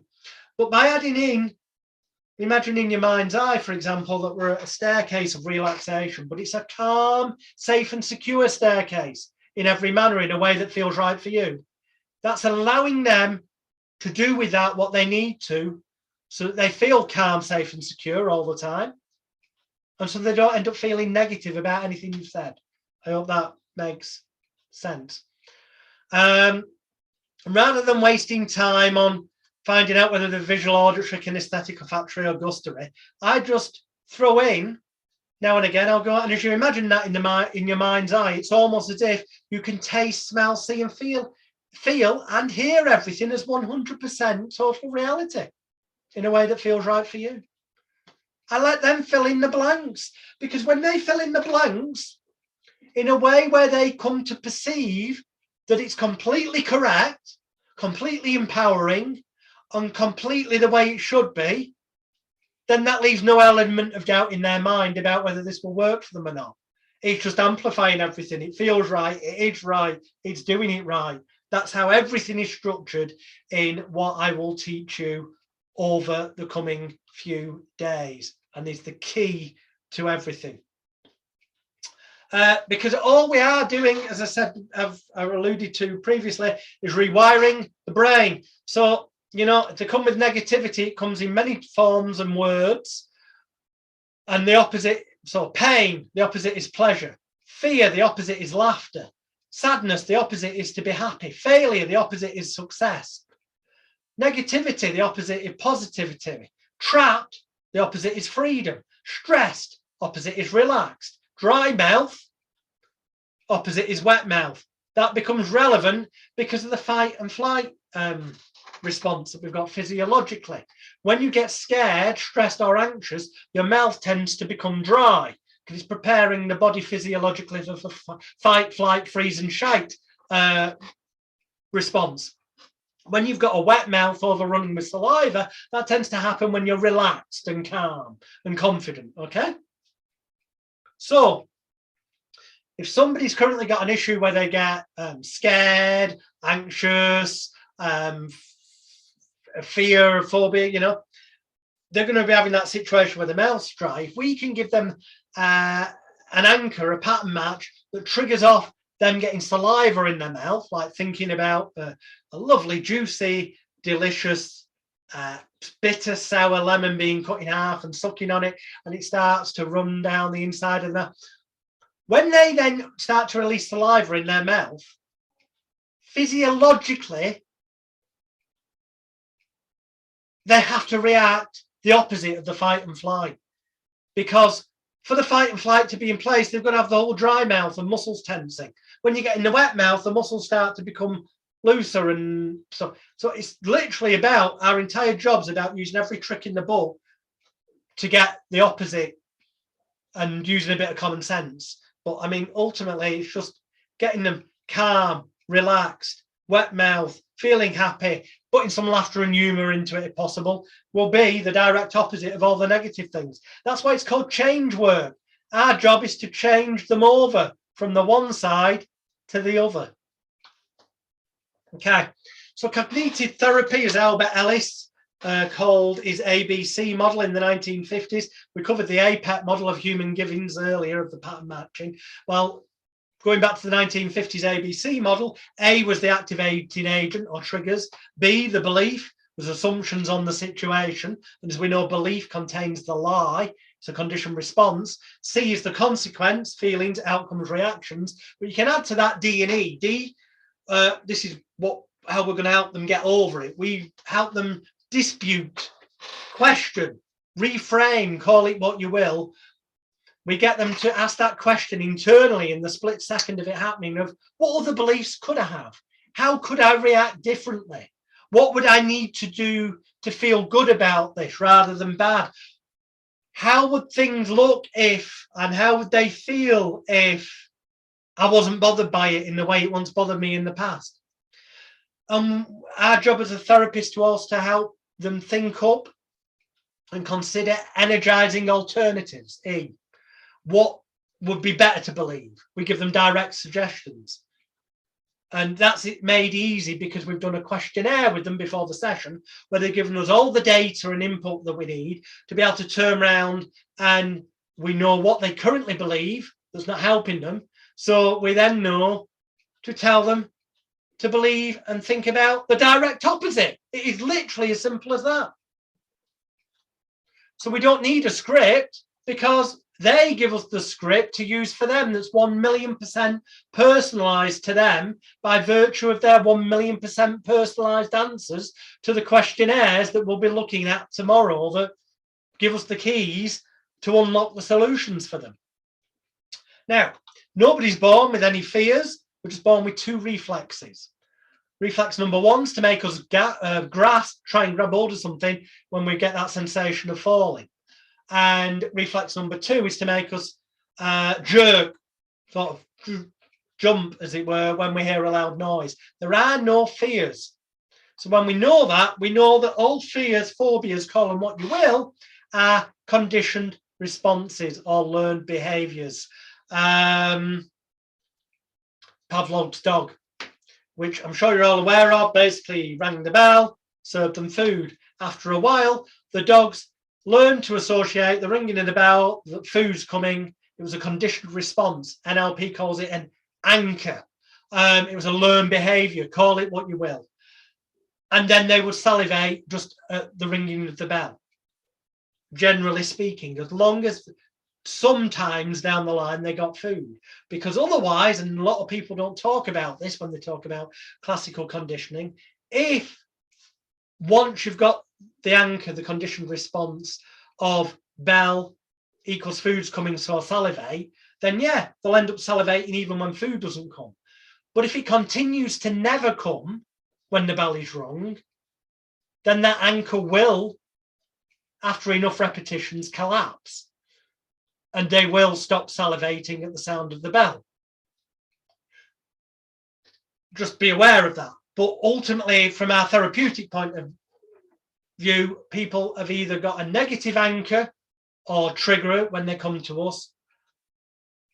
Well, they will have to some degree, because we've already covered that. Our job is to remove that, but also where possible, but in a positive conditioned response. So that it's almost as if when you, I don't know, give an example, get in the car on the way to work, where in the past you used to light up a cigarette on autopilot, you notice how proud you feel in yourself that the air smells better, you feel much better, your chest, you feel confident and proud in yourself because you no longer need, want, crave or desire for cigarettes or tobacco as you once did in the past. And you can anchor it to an emotion of feeling good, but that emotion of feeling good needs to be something that genuinely already exists in their life, which is why when we come to the questionnaires tomorrow, we will have got data off them about when they felt fucking brilliant in their life, when they felt on top of the world, so that when we want to create an anchor, we can get them to imagine it's almost as if it's like that time in their life when they passed the driving test and felt on top of the world, or that time when they gave birth to their first child and felt nothing could ever bother them, worry them, because they felt invincible. And it's almost as if they can feel like that right now every day when they get into the car, and that time that they used to automatically light up a cigarette, now they realize they feel so proud and confident inside, so strong, just like that time when they passed the driving test. You can take something where they've got a genuine anchored physiological emotional response and anchor it to helping create their new reality. I hope that makes sense in essence. It will do more tomorrow, I guess, but I hope it makes sense to a degree now. Okay, we'll move on. Generally speaking, people will do more and make more effort to avoid pain. So avoiding pain is generally a higher priority to people than seeking out pleasure, which is a reason why comfort zones are bad. You need pain to change, but you need a lot of pain to change, because it needs to be so. If somebody comes to you doing something they're not doing, is it the next slide? No, we'll come to it in a minute. We will get back to that in a minute. Okay, so which you can see on this diagram. Bottom here, original trigger, cause or anchor event. We spoke about that earlier, which will likely be initially in childhood. But even if it isn't, if it happened in adulthood, the way it was emotionally reacted to in adulthood was amplified by the frozen in time child emotion. Okay, remember that. So ultimately, if we can deal with those feelings of love, wanting, needed, appreciated, and all the inner child stuff, then it will help knock this down. But what's happened to them is, over the years, through repetition, whether that's a fear or just repetition of a behavior or a feeling, through repetition, they've learned to become really good at doing this, better and better each time. So they expect to be scared more, or they expect the negatives more, or they need the drug more, or they need it because they've got better and better at it. And it's become a negative self-fulfilling prophecy and programs running inside. But when we can go back here to the tip of that upturned pyramid and help the inner child forgive us, and we forgive them, and it forgive itself, and make it feel the inner child love, wanted, needed, and all those things, and I'll explain how to soon, then the way it was reacted to in adulthood through the frozen thing isn't the way they're going to react anymore, and the whole pyramid starts to fall down. And it really is as simple as that, but we need to replace it with empowering alternatives, because when something's gone, we need to replace it with something positive. That's our responsibility. Otherwise, they'll go off searching for something to fill that hole that they'll metaphorically feel within themselves. So our job's to reverse it, so that we reframe what they were thinking. Their internal self-talk becomes positive. It changes and alters their perceptions and beliefs. So then through positive repetition, they end up regularly expecting good outcomes, and it becomes a positive self-fulfilling program and prophecy built on a firm, wide foundation of strength that won't be toppled over in the future, because it's built on an adult perspective, from an adult viewpoint, with a fully balanced level of emotions in place, rather than the imbalances and the frozen in time childlike thought process. So our job's to help the client to flourish. Flourish stands for friends, people you socialize with. Love, romantic relationships and loving themselves. Occupation, how they spend their work time, or if they're retired, the personal time. U is for usual environment, home and social settings. R is for relatives, i.e. relationship with family members. I is for income, personal finances. S is for spare time, hobbies and free time. H is for health, physical, mental, emotional, spiritual well-being. Because in order for our clients to fully flourish, don't think it's just a case of them coming and telling them, no, you no longer smoke. You've got all you need within you to say, no, thank you, I'm a non-smoker. No, you've got to deal with that inner child thing. And by doing that, it will set them free in so many other areas of their life And by helping encourage them to feel loved, wanted, needed, and all those emotional things we spoke about that you can look at on the replay, will help them to flourish, because they will naturally, and I'm not meaning you have to sit there with the client and tell them that all these are things they need to look at in their life. They will naturally start to flourish, and because their reactions to people, the way they feel about what people do and the way they react, will now be coming from an adult perspective, not from the distorted adult perspective that's being distorted and clouded by the frozen in time childhood blocks that were there. So everything will positively improve. Oh, and by the way, that's a positive thing, because then they'll go away and sing your praises and send other clients your way. Don't worry about the fact that actually, you know, when they come and see you, they go, when I've stopped smoking, I might come back out with my weight issue, you know. Don't worry that the fact is that when they stop smoking, quite often they won't need to come back for the weight thing, because they'll find that they naturally alter their other habits because they feel better about themselves and the things are balanced out, because you will make the money back in terms of referrals, because they'll be singing your bloody praises. Okay, bit of a metaphor, but again, tip of the iceberg is the conscious mind. Subconscious, unconscious is where the childhood, if you like, is frozen in time. It's the biggest bit of the iceberg. That's what we're going to deal with. Another metaphor for looking at it is the old conscious mind's here. And then this bit here is the doorman, like a nightclub bouncer, or psychology calls it the analytical or critical faculty of the brain. And then behind that door is the subconscious, unconscious mind, or if you like, the hard drives of your personal neck-top computer, which is where we need to get in to remove the virus of the frozen in time childlike shit, and also the negative adult shit that's so negative and distorted because of the way it was reacted to because of the frozen in time child thing. But the great thing is, when we deal with the frozen in time kids thing, it has a knock-on positive effect, and it filters through everything else and changes the reaction on everything else. It's like putting an antivirus software into the computer. It will clean everything else up for us and thus help the client. I just put this here, left and right brain. Generally speaking, people who are left-handed use their left hand or right-brained, and the left hand is controlled by the right brain, which right is letter R. There's a letter R there, which reminds us that there's a letter R in creative. Generally, left-handed people are more creative and sensitive. Generally, there's always exceptions to the rules. Right-handed people tends to be the left brain that dominates it, and left is letter L, which is L as in logic analytical.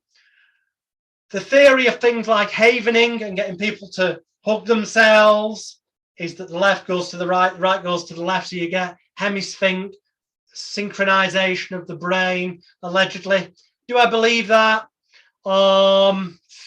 Personally, no, but you know what? If there's any possible chance that that might have a positive help for the client, we may as well do it somewhere amongst our important seeming ritualistic process. It can't hurt anyway, can it? Even if it just seems like something that the client goes, why am I being told to hook myself like this, or follow somebody's fat finger from left to right, or this torchlight up and down? Well, they internally will have to rationalize it as this professional, credible person with all this social proof of having helped other people, with all these certificates on the wall, clearly knows what they're doing. And if they're telling me to do it, this must be part of the process of achieving X, Y, Z. And the moment they consciously tell themselves that, they will kind of stop critically analyzing. And once you get the critical analytical area bypass, you've arguably got, whether it's eyes open or eyes closed, you've arguably got the critical faculty bypass, and therefore trance, eyes open or eyes closed, so-called hypnosis as some people would describe it, or as I like to just call it, any restrictions or resistance to anything else you suggest to them to do is now gone, because they've just rationalized it, and the only logical conclusion they come up with is that you must be doing it because it will help them. And your credibility and conviction and confidence back all of that up. Nothing works better than Anadine. Search on YouTube for Nothing works better than anodyne. And you'll see the television advert there was in England for a painkiller where they were totally honest and said that no thing works better than anodyne. It's a reminder of how powerful the placebo effect is and what we're doing. Okay, words that attract negatives: don't, not, no. So if I say, don't think of a pink elephant masturbating on your face right now, I'm pretty certain you probably thought of a pink elephant shooting its load in your face and how disgusting that would be. And the reason I made it disgusting and graphic is because it's another important lesson. As well as the fact that if you tell somebody not to do something, they're more likely to do it or think of it. But the more graphic something is, the more likely it is to jump into somebody's mind. So when we're getting people to visualize things in their mind's eye, it's all well and good imagining walking across a beach to help them relax. That's great. But when it comes to creating long-lasting change, we want them to imagine blowing things up with sticks of dynamite that used to bother them, getting chainsaws and slicing up negativity from the past, being energized like Popeye is when he eats his tin of spinach, and imagine the muscles bulging. We want something that's dramatic, emotionally charged, visually shocking where possible, because it will have more of an emotional energy and motivation for them, as will become clearer tomorrow when I talk about complete mind therapy. We've already said you get more of what you focus on in life. Great book, Think and Grow Rich by Napoleon Hill, which covers basically all about the brain's reticular activating system. It's the key to law of attraction when it's done properly, because it's no good going, oh, you know what, I want a new sports car and putting it out to the universe. It's never going to fucking happen. You have to get off your ass and do something, believe it or not. But if you say it more in the sense of it's already happened, so I have already got a new sports car on its way to me. It's not been delivered yet, but it's on its way to me, and I'm already starting to do all the things necessary to get that sports car delivered more rapidly. So this is kind of truthful. Could have decided, but the brain doesn't have to go in the back, well, this isn't true. The trouble with too much law of attraction bullshit is, and suggestion approaches, is that you're asking someone to consciously and unconsciously believe in something he doesn't believe in. It's too unbelievable. But if you can frame it in a way where it's started to happen, so it's almost as if day by day in every way it becomes easier to say, no, thank you, I don't want that sugary, fatty food.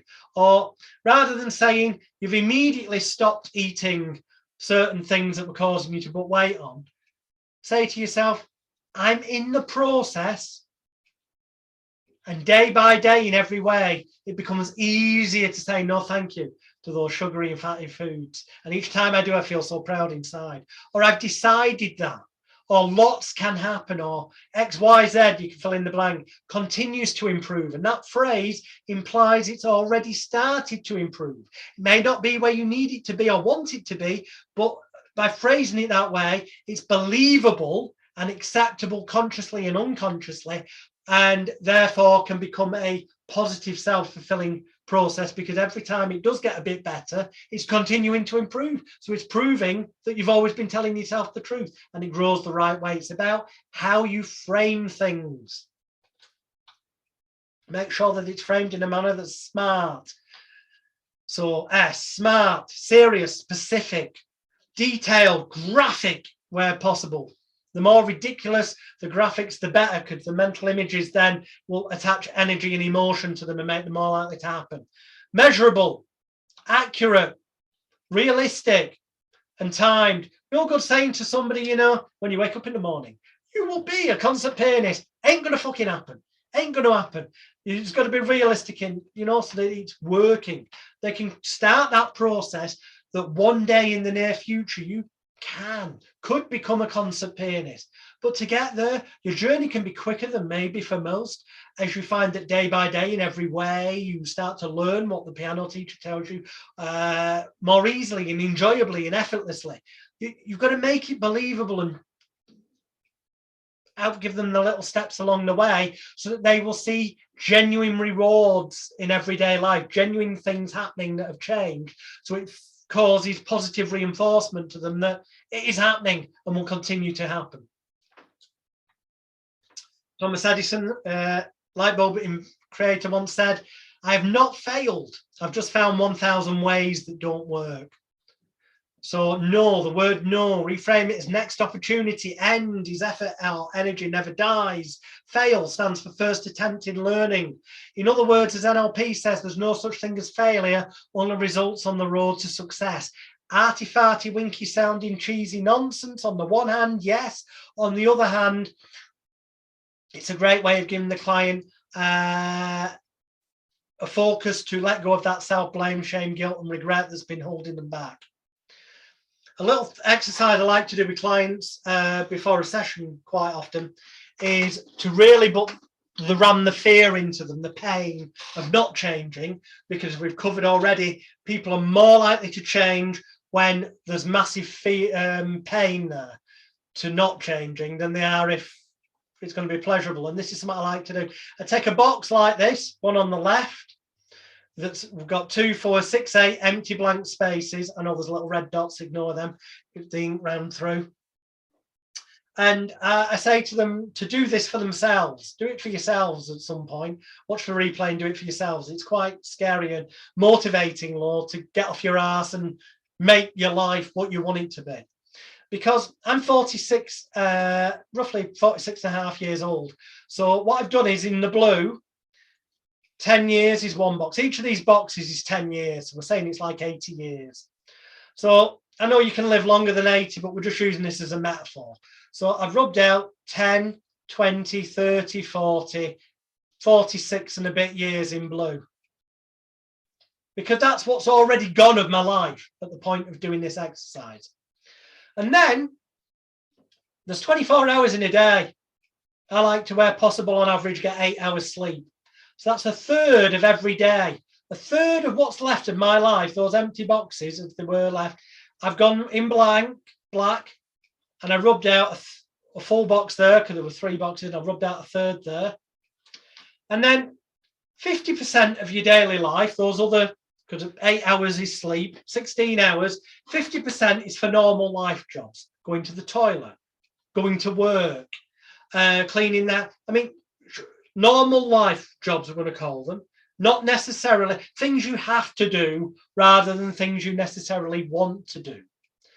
So I have to do that for 50% of what's left of the blank boxes, which then leaves me with that blank bit there and that blank bit there. Visually, we started off with 80 years, metaphor. I'm 46 and a bit, and yet I've only got that blankness there and that little sliver of blankness there to fill in with what I want to truly do and be free with in life. And that's not something that can really be altered much. The only way that could be extended is to live beyond the age of 80 in this example, or to win the lottery and end up with enough money that I could reduce the normal life jobs bit by employing a cleaner and by not having to work. But even then, as you've already seen, there wasn't much blank space left when we got rid of the blue and the black bits already of life. And you get a client to do this and they visually see it, and as a metaphor to them, it really does send a rocket up their backside that life is fucking short and they haven't got much time left to do something. So now might be a pretty damn good time to actually do X, Y, or Z that they want to do, need to do, desire to do, expect to do. Because the cheesy metaphors I use with them is that yesterday's history, tomorrow's a mystery, today's a gift. That's why we call it the present. And that also yesterday's like a cancelled check, it's gone. Tomorrow is just a promissory note. It may or may not come. Today is cash. So spend it wisely. Live for today.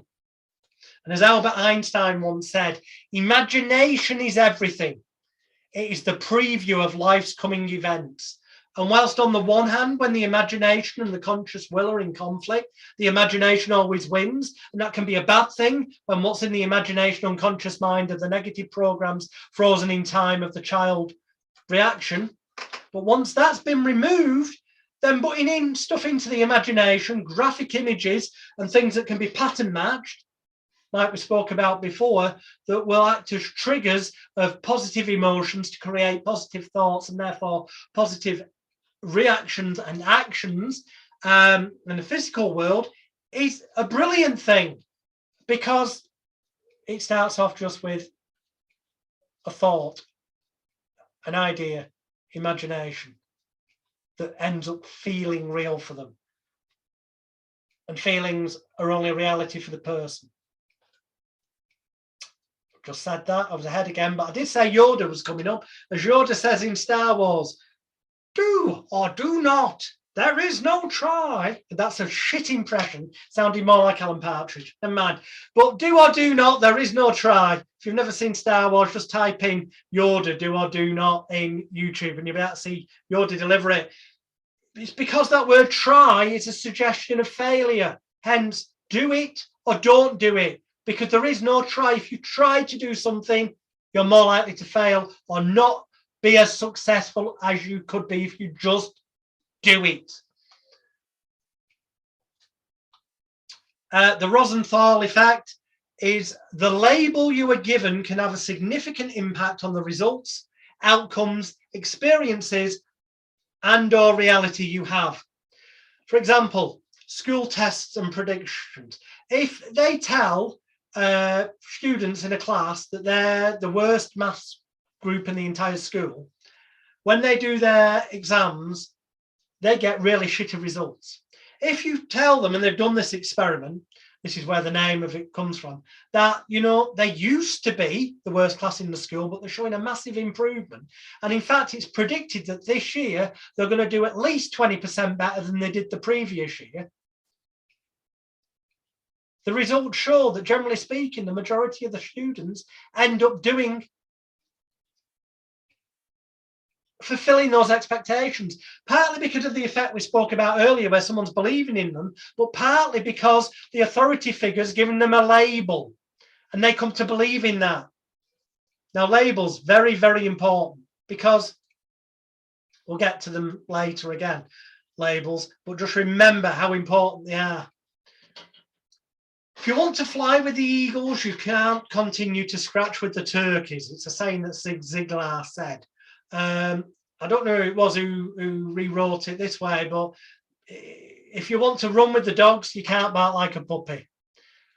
In other words, something has to change. A behavior has to change for the emotional reaction to change, for the circle to change, for the habit to be broken, blah, blah, blah, blah, blah. If a lot of this sounds like a different way of saying things that I've already said earlier on, that's because it is, and I make no apologies for just repeating things in a different way. It's because before I finish tonight, I want this to be so cemented in there so that everything else, the next stage we go over the weekend, makes sense. What the mind of man can perceive and believe, it can achieve. We've covered this before in a different way, but the key example, Roger Bannister ran the 4-minute mile, well, just under 4-minute mile. Up until him doing it, nobody had run a mile in 4 minutes or less. The moment, because they believed it wasn't possible, within a matter of days, a couple of days of Roger Bannister doing it, other people managed it as well.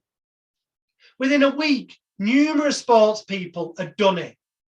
They were all equally as skilled and talented as Roger Bannister, up to the point of him running the 4-minute mile, when obviously he became the first one to have done it.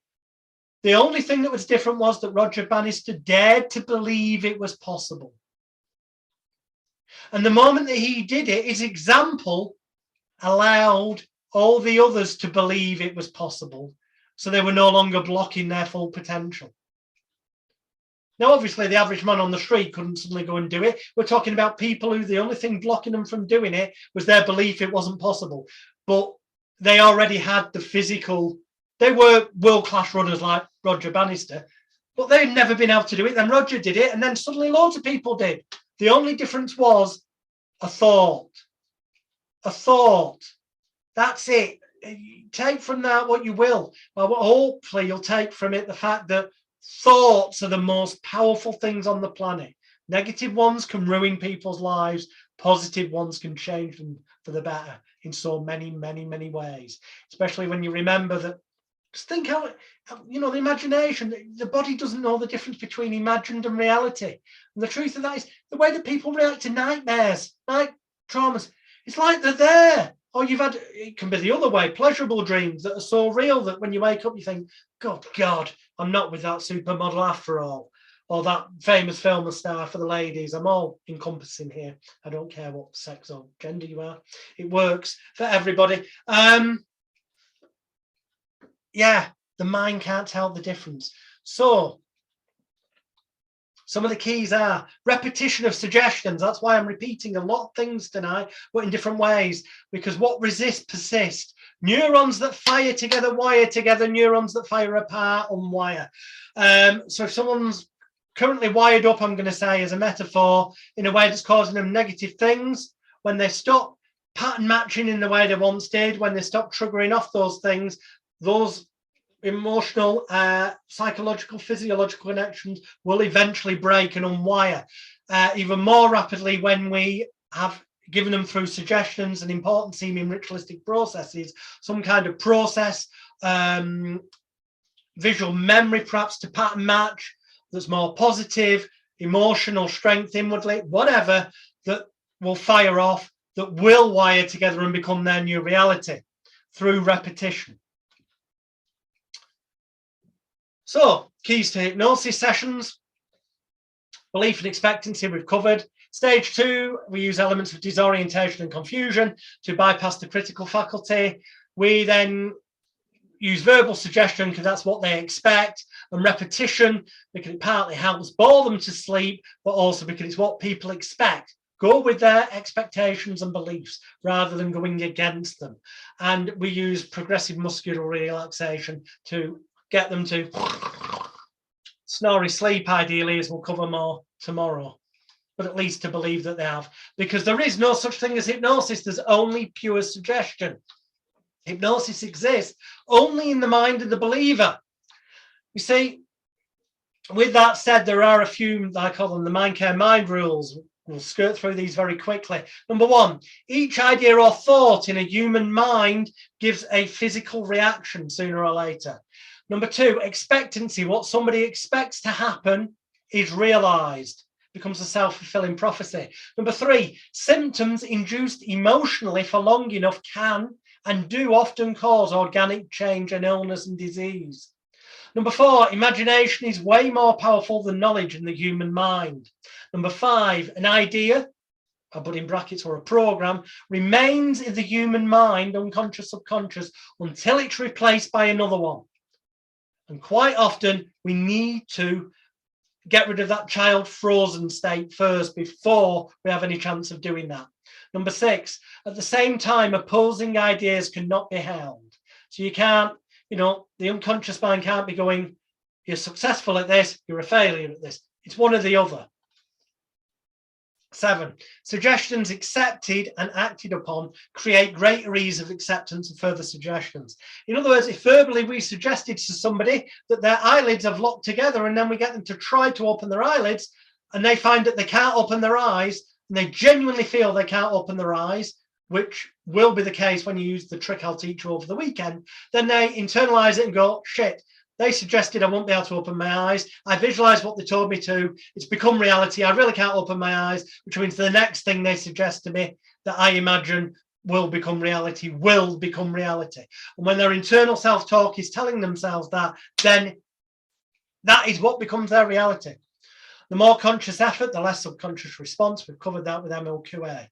Okay, we're at 11 o'clock. In theory, we finish at 11:15. It's going to be more like 25 past, I think.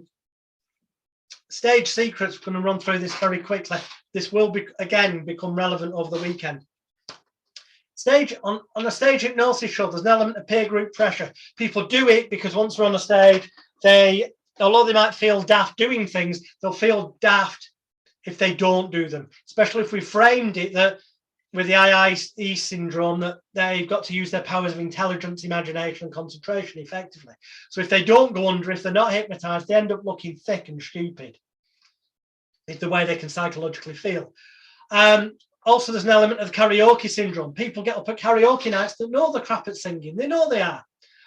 But it's accepted to get up at a karaoke night and sing badly. In the same way, at a stage hypnosis show, they've got the safety blanket of the hypnotist made me do it.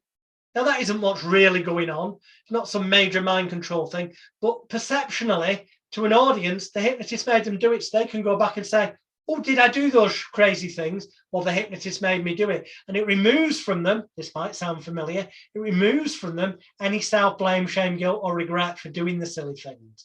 So it gives them permission to make an idiot of themselves and be the center of attention and be a star for the night. There's an element of the sheep effect as well, which is because they follow a leader. And if there's other people on stage doing daft things, it makes them feel better about doing it themselves. And a great example of that is group psychology examples from behaviorism. The fact that on a train station, you have a group of people who are in on the experiment, and then somebody walks in who's a genuine person. And at that point, the experimenters release a bit of smoke. If they remain calm, the 6 people who are the experimenters, the genuine member of the public is more likely to remain calm. But if the experimenters start panicking and rushing out, the genuine member of the public's more likely to rush out thinking there's a fire. It's the same as, I've forgotten the name of the experiment, but where they draw a line and they're bringing the 6 experimenters, they're all in on it, and 1 genuine member of the public. And these 6 experimenters, they've drawn 2 lines and they're different lengths, but they all swear blind that they have the same length, these lines. And in studies, the vast majority of the time, after a long enough period of time, the genuine member of the public will end up agreeing that both lines are the same size, because they become a sheep and they question themselves, because surely these 6 other people can't be wrong. Well, surely if these 6 other people on stage are happy making an idiot of themselves, I can be as well. Also, you naturally attract an element of attention seekers. It's escapism. It gives them 5 minutes of fame, and they can blame somebody else. Because when they go back to the audience, they can say to people afterwards, there's 2 types of people. The ones that after a stage hypnosis show go back and say, I can't remember anything. Well, those people end up then getting told everything by the friends that they did. Well, they can remember, really. It's just their way of getting more ego praising, because the people then go, oh, you can't remember. Of course you can't, because the hypnotist made you do it. And they go, well, you were a wonderful Elvis Presley. You did this, you did that. And it's praising their ego more. It makes them be the center of attention further. Or they come back and they go, I remember everything, but I couldn't stop myself from doing it, which again means the hypnotist made me do it. All the self-blame, shame, guilt, and regrets removed from themselves. So arguably, it's no different than therapy. Watson and Skinner, John Watson and Brian Frederick Skinner, the kind of godfathers of behaviorism, well worth looking into. I've just put there as a bullet point, because what we are doing really is behaviorism. So how do we structure a hypnotherapy session, or a time transformation therapy session, or a Tibetan mind control session, or whatever, call it what you will? There's 7 steps, as I was taught by Dr. Brian Howard, and those 7 steps are number 1, get rapport. Number 2, induce the hypnotic trance state. Number 3, deepen the trance. Number 4, ego strengthening therapy. Number 5, the specific therapy for whatever their problem issue is. Number 6, the major post-hypnotic command. Number 7, awaken from trance. And he said, if you did those 7 steps, you would have success. So let's break this down pretty rapidly. The fast-track guide to clinical hypnotherapy. Number 1, get rapport. Hello, nice to meet you. My name's Jonathan. I'm your hypnotherapist today. I'm taking the piss a bit here, but what my shortcut key for rapport is this. When they come, they may put down their name as being Mr. Michael Jones, and go, nice to meet you, Mr. Jones. Is it okay if I call you Michael? And they invariably will go, yes. If they go no, you know you've got resistance and you've got to work on it. But invariably they'll go, yeah. Now, the moment they say yes to that, they go, by the way, Michael, is that what your family and friends call you? You know, your really close friends? And quite often, not always, they might go, yes, it is. That's fine. You react, always react, everything you do or say, as though that's what you expected and what happens, and that it's fine. But sometimes they'll go, quite often, they'll go, well, actually, no, my friends call me Chalky, or my friends call me half pint. Can I only drink half pints when we're out? You know, they've got a nickname or something. Now, that thing is, because they say that that's what their friends or loved ones call them, that means they've already got a positive association and an anchor to it. Otherwise, they wouldn't, you know, tell you. But you clarify it by saying, oh, but and you feel fine with that nickname, do you? As long as they say yes, then you immediately say, so would it be okay today, in order that our work today together proves to be 1,000,000% successful for you? That's giving them a motivation as to why. Would it be okay if I call you half pint? And they either say yes or no. If they say no, you go, oh, that's fine. I'll just call you Michael then. That's cool. But if they say yes, which invariably they will because of the way it's been framed, the moment they say yes and give you permission to call them the nickname that their trusted friends and loved ones call them, you have got an anchored rapport with them that their trusted loved ones and friends have got. Boom! And it's a mega quick way of getting it. But you've still got also at the same time the awe rapport of being the authority figure, the perceived expert in what you do. So that's getting rapport. Step 2, induce the trance, where you're doing induction. I'll teach you them over the weekend. But the induction could be as simple as close your eyes and then use this phrase. Just so long as you continue to keep your eyes tightly closed at all times unless I say otherwise, then this will prove to be 1,000,000% successful for you. Nod your head if you understand. The moment they nod their head, they're confirming they will keep their eyes closed until you say otherwise, and that they believe, because you're the authority figure, that this means that whatever important seeming ritualistic process you put them through, that it will work for them. That, honestly, is a hypnotic induction. Deepen the trance. Some people believe that you need to deepen the trance, the level to a deep depth. And because they believe that, it's not true, but because they believe that, let's take them through some winky wanky shite of going down a staircase of relaxation or going down in a lift, different levels and the lights turning out, but in a way that's calm, safe and secure, in a way that feels right for you, remembering the things I said before. That's effectively the deepening the trance bit. We then do ego strengthening therapy. The most famous is Hartland's ego strengthening therapy script that's out there. However, my complete mind therapy script has been called better than Hartland's by people like Dr. Richard Nongard and other leading names in the industry, and that's why people like the television life coaches, the Speakmans, used it on their your key to the better you, or your key to your mind audio CD. Forgotten the name of it for now, but it doesn't matter because they use my script license from me, as do many high-profile celebrity therapists around the world. I say that partly to brag, yes, because it makes me feel good, but also partly to point out that it sounds like I'm oversimplifying things, but when you've got the world's successful millionaire, famous household name, television hypnotist and therapist using the scripts I've written for them, when I tell you it's as simple as that, and they're getting results and that kind of income, it can hopefully give you a bit of confidence that what I'm telling you is the truth and actually works, so that you can have the confidence to use it and transmit that confidence, conviction, and such like to your clients. You then do the specific therapy.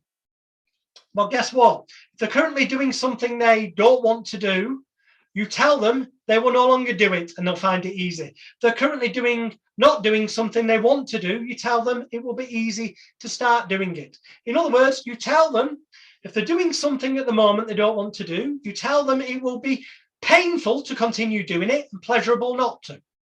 And if they're not, and the opposite is the opposite. So If they're smoking, you'll tell them that it'll be painful to carry on smoking, pleasurable not to. If they currently don't have the confidence to speak in public, you tell them it'll be painful not to speak in public and pleasurable to speak in public. It's all about pain and pleasure and using it the right way around and amplifying it massively. And that's how you can write your own suggestions based on what they tell you on the questionnaire. So you don't need a script. No scriptnosis, although scriptnosis actually is better if the script is the best one in the world, which mine is, which we'll come to tomorrow. Yes, that sounds egotistical and arrogant, but there's a reason why television, celebrity hypnotists and life coaches around the world are using my complete mind therapy script with their private clients. And it's because it covers all the bases, as you'll see tomorrow. So that all those emotional things I spoke about at the start get covered. We don't need to waste time finding out which one's specific to that client, because if we cover them all, then they're guaranteed to become balanced, attuned, feel whole again, and overcome the issue. Number 6, the major post-hypnotic command. Well, there's 2 of them. One is that every day in every way they'll awaken with an inner and a warm glow of confidence, a renewed optimism to life, a more positive attitude to get things done. And the other is that each and every time you listen to the audio MP3 that I've given to you, each and every time you listen to it, it will be 100 times more effective than if I was sat there in the room with you. And each and every time you listen to it, it will help you positively achieve X, Y, Z. Number 7, awaken them from trance.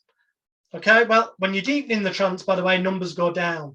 I'll come to that in a minute. So when you're awakening them, the numbers go up and you count from 1 to 10 and wake them up. It doesn't get any more complicated. That's how you do a clinical hypnotherapy session. 7 steps, and you make it. You don't need a script. You can use you just need the questionnaire that I'm going to cover tomorrow and the client's answers. Because when you use the client's answers to write their own script, yeah, and you're using genuinely painful moments of their life and genuinely pleasurable moments of their life that have got genuine physical, embedded physiological and emotional anchors and memories, but you use them in the right way. So the pain is used as a motivation to stop doing things, the pleasure, you know, the things I've been speaking about.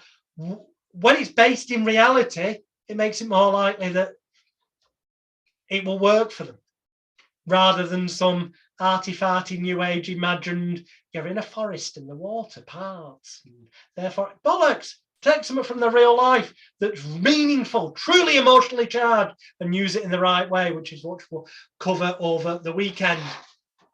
So yeah, Hypno the Rapist, or indeed Psycho the Rapists, are just actors playing the part of what the client perceives and believes that a therapist is. And that's why I say don't waste time telling them that stage hypnosis is different to hypnotherapy, or that it doesn't work this way, because that's what they perceive and expect it to be. Don't lose your power. So stage hypnosis shows the 7 same things. You get rapport at the beginning because you're friendly with the audience. You induce the trance once you've got volunteers. You deepen it. You ego strengthen by telling them they're all wonderful volunteers, and the more the audience applauds, the more it means they're using their powers of intelligence, imagination, and concentration effectively. Instead of therapy, that's where you do routines, get them to do things. The major post-hypnotic is that when you awaken them, they'll feel better and they'll feel great about having taken part in the show. And then you awaken them. So a stage hypnotist is just an actor playing the part of what the audience perceive and believe and expect the person to be, because hypnosis doesn't exist.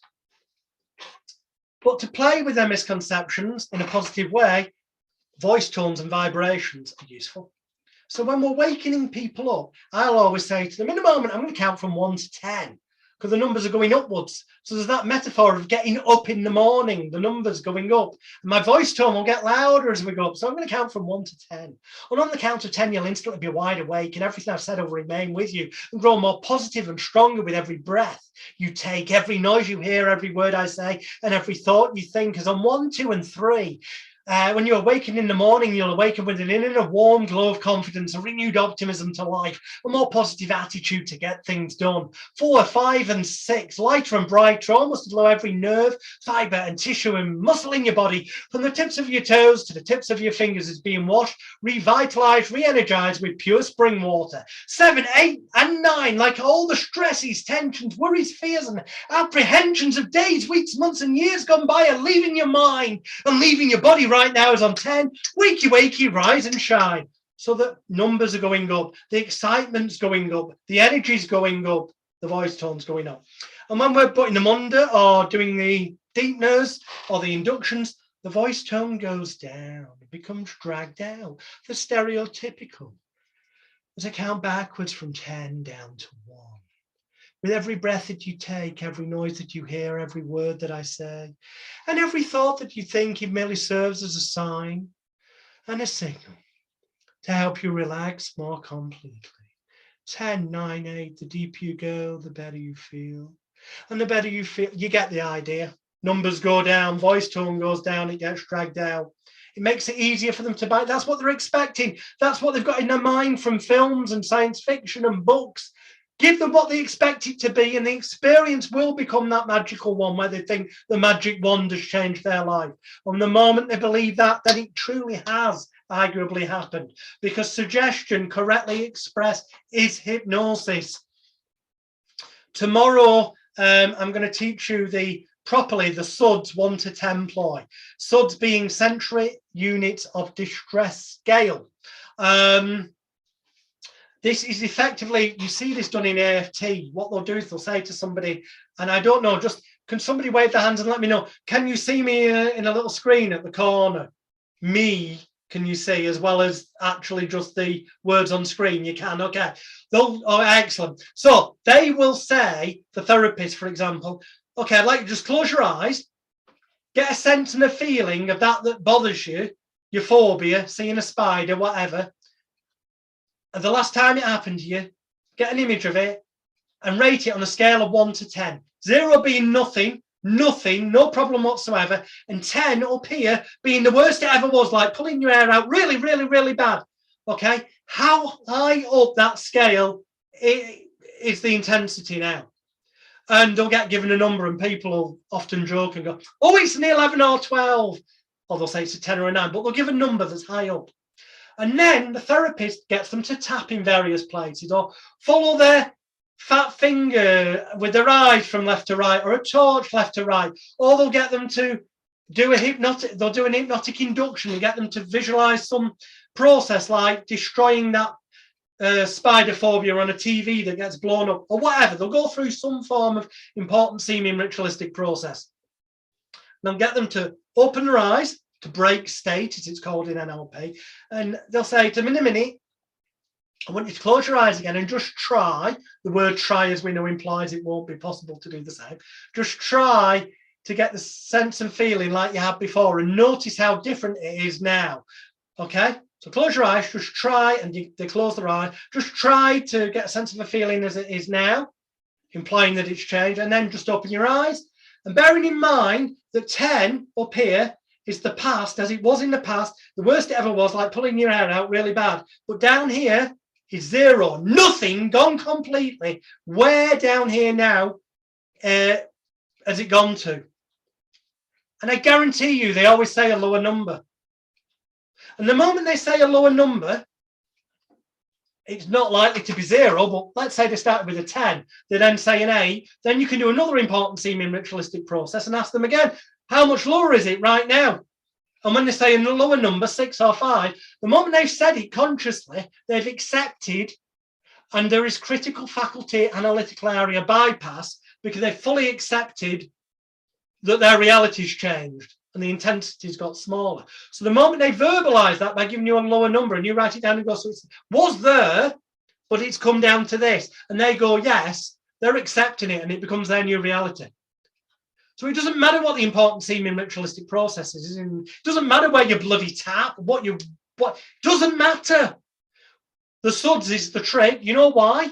Because at the beginning, we trick them into saying the highest number possible by saying, close your eyes, get a sense of a feeling of it. Now open your eyes on a scale of 0 down here, being nothing, down here, 0, and up here is number 10. The worst it's ever been. Like pulling your hair out really, really bad, where up here is the number? And all my non-verbal actions, I started off saying it down here is 0, nothing, but the up here's 10 and above, the worst it's ever been, like pulling your hair out really bad. How high up is that number right now? They're forced into giving a high up number. they will give a number that's higher than it truly is. So that after we've gone through the important seeming ritualist process and get them to think about it more, and then close their eyes and we imply try, which means that there's a suggestion they won't be able to. When we get them to open their eyes this time, we say, okay, so 10 is the worst it ever was in the past, really pulling your hair out. We've reversed it this time. We started up here at 10. And down here is nothing, gone completely. That's like an embedded command. Can I raise my voice? Gone completely. 0. Where down here has the number gone to? They're almost obliged to give a low number, but they will do for another reason, because they're thinking about it more. Whereas before, you non-verbally forced them into giving a higher number. So even if there's been no change in reality, it feels like there's been a change because they were tricked into giving a higher number to start with, but they don't realize this. And the moment they give the lower number and you write it down and you show, so you were at that number, now you're at this number, that means you've actually genuinely made a change in a matter of a couple of minutes, doesn't it? When they go yes and consciously accept that, which gives critical faculty analytical bypass, which helps reprogram the unconscious mind, they're accepting that it's possible to change that rapidly, so that when you do your next important seeming ritualistic process, they believe and expect it to work. I hope that makes sense. Nothing's impossible, because the word impossible's got I'm possible in it. Dr. Bruce Lipton, I recommend looking at his books, especially the Biology of Belief, because that wonderful word incurable, it's a negative thought pattern. In fact, the truth is the cure's inside them. That's why it says incurable. Stress is the biggest cause of issues. We can help with that, but we can't claim to cure incurable diseases. Obviously we can't, because A, a lot of the time it won't be possible, it'd be too late, and B, even if it were possible, we can't claim it because there's laws against it. What we can claim, though, is that we can help reduce people's stress, give them, help their immune system fight better, and that this could have a positive knock-on effect. But check laws and regulations in your own country. But read that book, The Biology of Belief. I really would. It's key, combined with what I've been talking about today. I said about labels earlier on. This was the next slide. Psychiatry itself is a fraud. Psychiatry, like the medical industry, is not about making cures. It is about making customers, because they make their money from session after session after session and prescribing drugs and commissions and backhanders and stuff. Hence DSM-5, which is the Diagnostic and Statistical Manual of Mental Illness and Disease Manual, is a fraud. And the reason it's a fraud is that its contents, and you can check this out for yourself, are voted on by a committee. And if you get DSM-1 or even DSM-4 and have a look at it compared to DSM-5, you'll see their definition of what a certain mental illness is entirely different from one edition to the next, based on what drugs they've been able to bring to market and they can sell and make money from. It's a fraud, but people come to believe their labels, and that's the saddest thing. They come to get a sense of identity about the label they've been given. So part of our job, as I said before, is to help them disassociate from the labels they've been given, and perhaps maybe give them a new label, if you want, metaphorically, of confident, Mr. Superhero. Revert back to the things I said earlier. Okay. We'll come back to this over the weekend, but I'm just putting names of inductions there. Well, I'm going to teach you magnetic fingers, guaranteed locked hand seesaw, guaranteed eye closure, loads of them. But the key words there is anything can be an induction. Anything. It can be as simple as just close your eyes, keep them closed at all times, like I said before. So, to recap, to help a client to stop doing things that they no longer wish to do, we need to attach massively more pain to doing it than not doing it, and tons of pleasure and rewards to not doing it. It's as simple as that. To start doing something they are currently not doing and want to do, we need to attach massively more pain to not doing it than doing it, and tons of pleasure and rewards to doing it. Yeah, makes sense? It's basically just rewiring it, switching it around the other way. All suggestions have started to work that very moment you give them. This is to remind me to tell you that you should deliver any suggestion or command you give the client in a manner where you're implying, by virtue of the confidence you deliver it with and the way it's phrased, that it's already begun to work for them. So the moment, for example, someone who's booked a session for smoking cessation walks through my office door, I refer to them as a non-smoker from that very second. So it's excellent. Nice to meet you, Michael, whatever, what your friends call you, blah, blah, blah, blah. Congratulations, by the way, you're now a non-smoker. I know it may not quite seem like that just yet. We've got a few more things to do so that you feel like the confident, happy, healthy, relaxed non-smoker that you were already starting to become and will be by the end of our work today here together. But I just want you to know, well done. You've already taken that first step. And everything from there on in, when I'm giving them suggestions, is like, you know, it's almost as if from this moment forward, with every breath you take, every noise you hear, every word I say, you continue to notice how easy it is to say, no, thank you, I don't smoke. You continue to notice how proud you feel inside. The word continue implies that it's already happening. It's already happened. Hence, that's why you can continue. Circular loop suggestions. With deepeners, I go, or inductions, I'll say something like, the deeper you go, the better you feel, and the better you feel, the deeper you go. Well, if they believe that what you say becomes reality, and it does for them, then as they go deeper, they feel better, so they feel better, so they go deeper, so they go deeper. It's a circular suggestion. We can do with the same, with saying that each day as they walk around, with every breath they take, every noise they hear, every word they say, every thought they think, will merely serve as a sign and a signal to help them feel more confident in every situation in everyday life. Well, at some point, they're going to be breathing, thinking, speaking, or one of them's happening all the time. So they're constantly getting a positive reinforcement.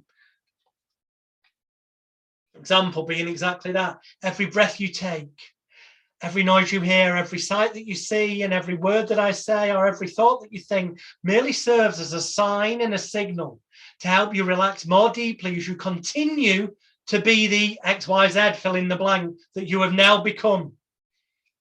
Making sense how it's happened the moment they get there. Other phrases that I feel these are very important. These phrases that I've shared so far and I'm sharing now, between them and the answers from the client's questionnaire, you've got everything you ever need to treat any issue from A through to Z. So, something you may have once thought would be difficult to achieve has now, not will now, but has now proven itself to be so ridiculously easy. And from this moment forward, every day in every way, you are getting better and better.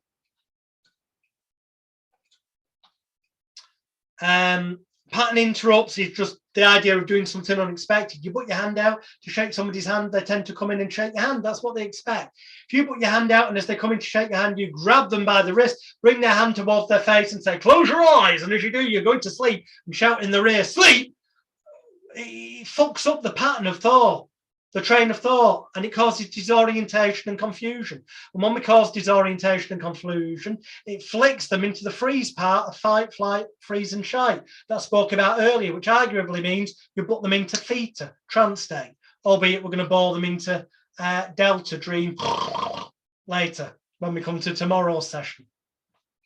As Richard Bandler once said, as all problems are pretty much imaginary or amplified out of all proportion, for an imaginary problem, we can use an imaginary solution. How true it is, because the imagination doesn't know the difference between, the mind doesn't, and body don't know the difference between something imagined and reality. That's why we can create any important seeming ritualistic process we want. And many people do and charge thousands of pounds for the bullshit, rather than just telling you that it doesn't matter what you do as long as you deliver it with confidence, conviction, charisma, charm, and certainty that you transmit to the client that it's going to work, so they buy into it and amplify their belief and expectancy. That's why I call NLP nonsensically long pantomime. The only good bits about it are disorientation and confusion that cause critical faculty bypass. This says pros and cons therapy. Evidence, pain and pleasure. Right. Over the weekend, we're going to do something called pros and cons therapy. This will ultimately be probably what I end up labeling time transformation therapy, because it will make sense. It's about past, present and future. So it ties in with the whole mind hacks to the future theme. And this is going to be about getting the client to give you a big list of the positive reasons for stopping doing what they're doing and the negatives for doing it, pros and cons. And also to give you a big list of how it's affected them growing up through life and what they think the future will hold. It'll make more sense when we get to it, but I'm going to tell you now, when we do, remember, I've already told you that pain and pleasure is the key to everything. And so it will be again. Because anything that I cover tomorrow, Sunday, Monday, Tuesday, that seems out of the box or different, just remember to reflect back. I guarantee it will have its roots in what we're covering tonight. That past, present, future therapy, or as I referred to it here, then and now therapy, we are going to show you how to get them to reframe the way they feel about things, because that's it. Once they feel differently about things, the way they react has to be different. Yeah, and I'll use the Speakman's VCDT as an example of that over the weekend. So we've already mentioned havening before. I've already mentioned that. Give yourself a hug releases oxytocin. I'm going to tell you how to use that to your benefit, because if you can get them to release a genuine chemical and anchor it to them feeling better, then it's more likely to happen.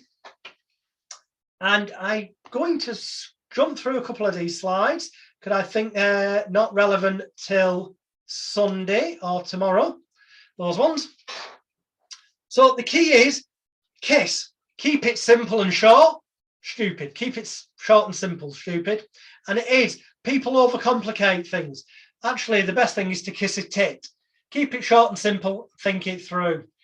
Like Occam's razor says, if the shortest, simplest solution usually is the best. And the only thing that Milton Highland Erickson, the so-called grandfather of hypnosis, who actually was a sick, perverted, twisted con man and pervert and not a very good hypnotherapist, and all the evidence of that is in the Biology of Hypnosis video set that's inside the Elite Hypnosis Bootcamp. I don't say that idly. All the evidence is in the Biology of Hypnosis set. The only thing he said of any real worth was that the client has all the answers within them, and they most certainly do. You could say that mind hacks to the future. These are the ideas I'm working on. By Monday, I'll have it formulated.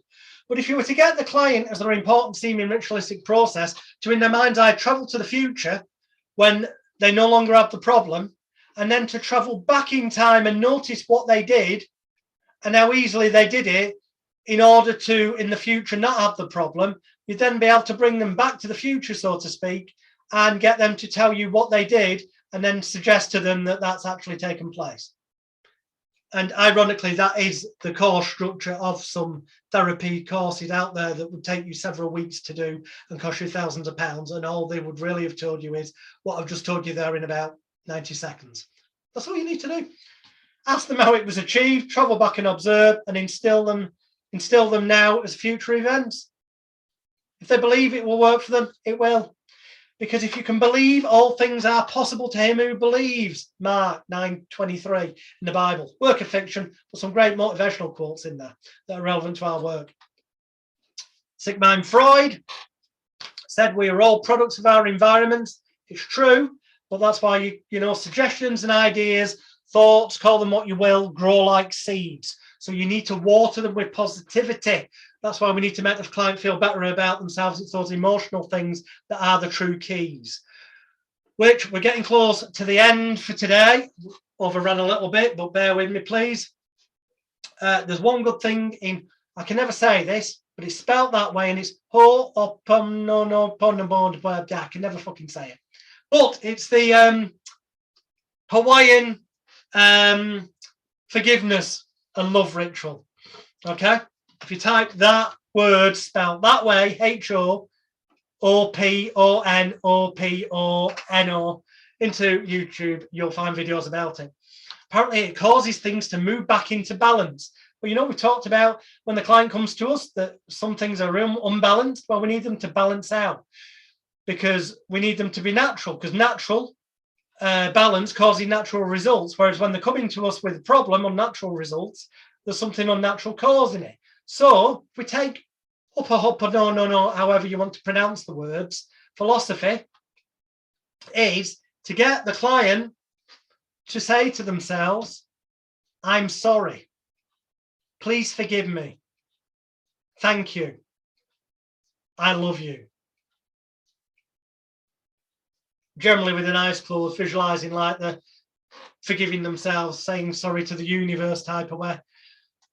The idea being that your attitude determines your altitude, how far you will get. Well, I take this another level. I like to get my clients at some point to say this inwardly to themselves. So repeat after me to yourselves.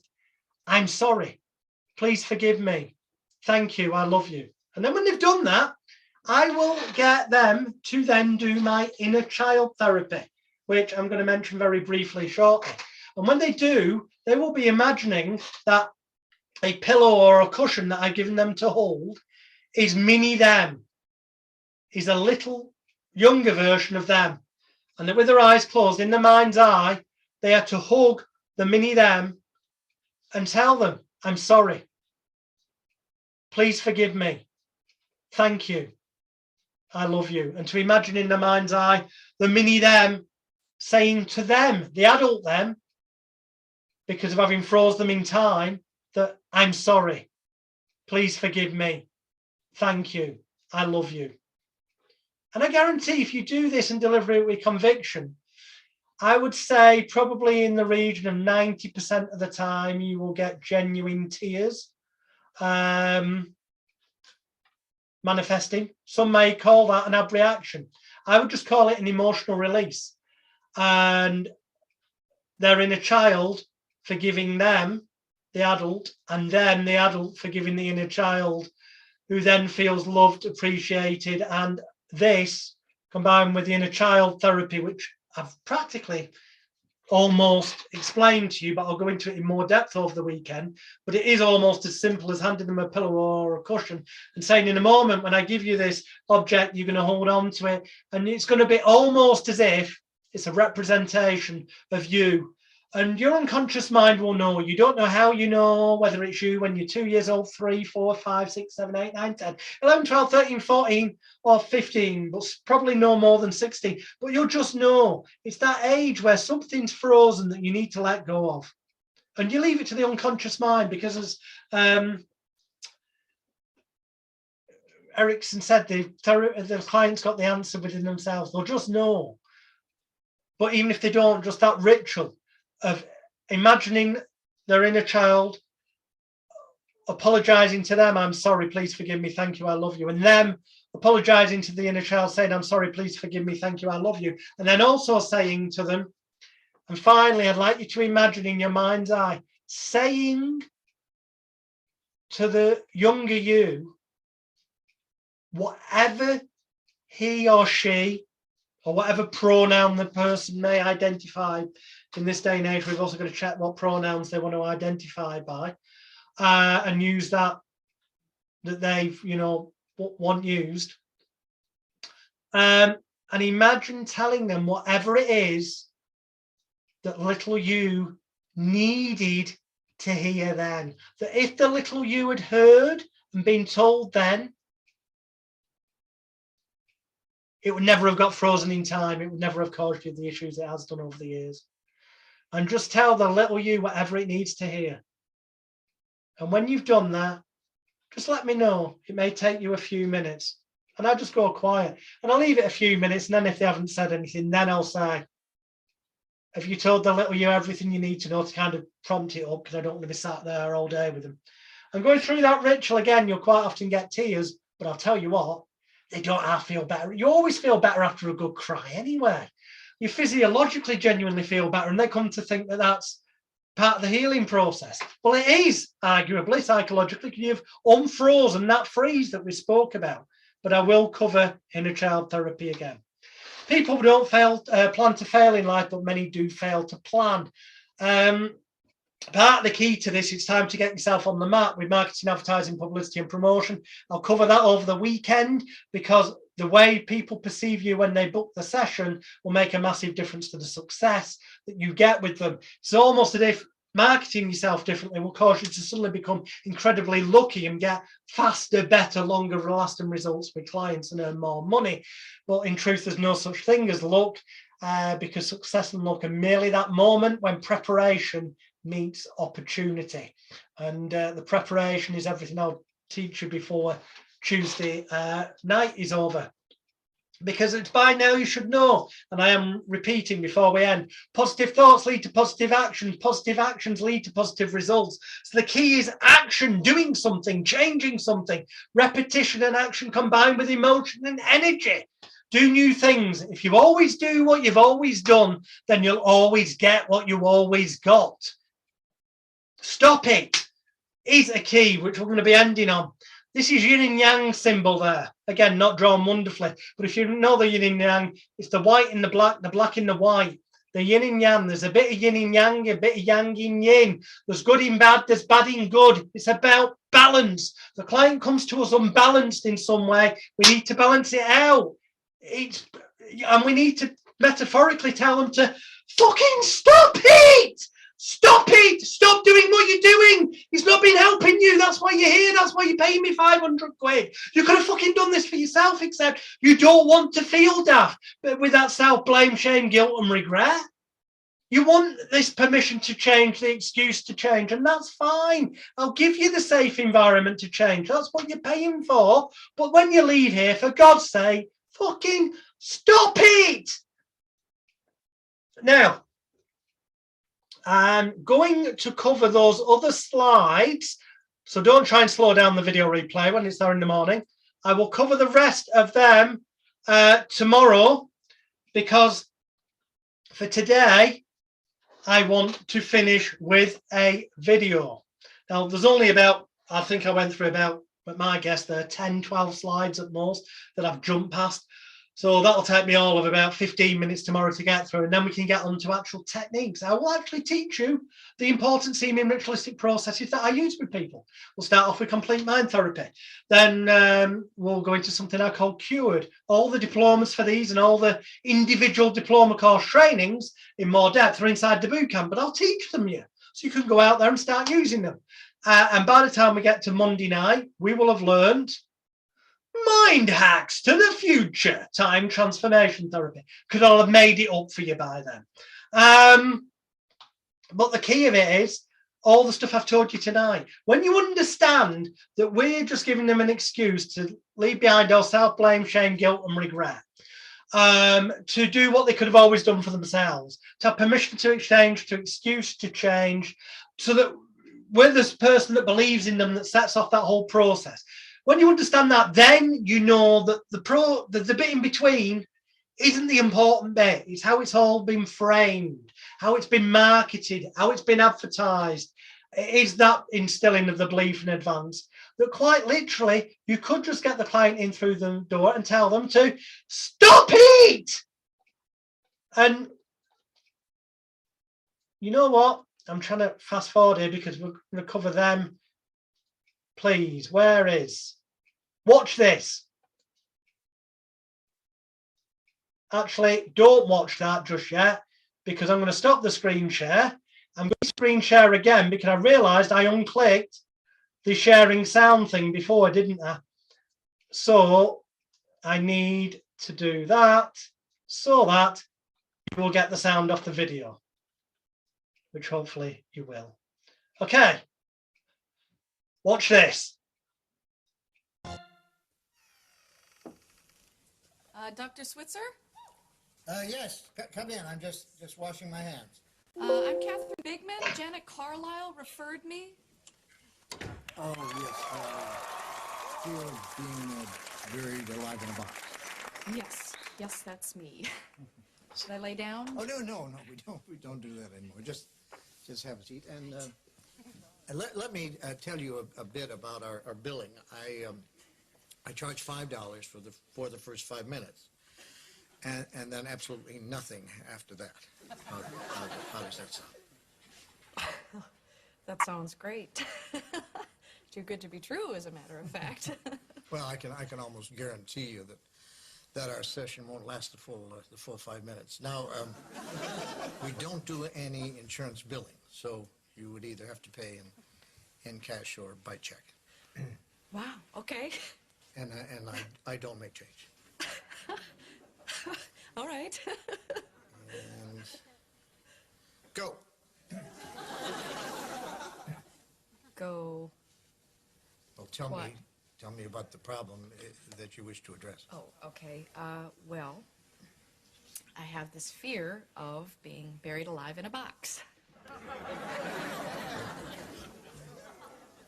I start thinking about being buried alive and I begin to panic. Has anyone ever tried to bury you alive in a box? No, but truly thinking about it does make my life horrible. I mean, I can't go through tunnels or be in an elevator or in a house, anything boxy. So what you're saying is you're claustrophobic.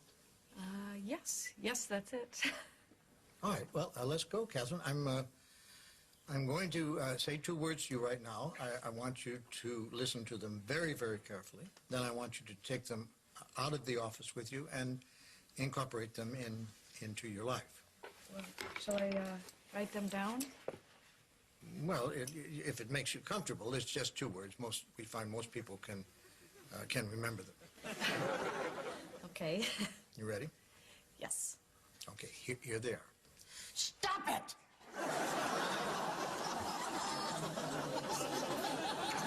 I'm sorry? Stop it!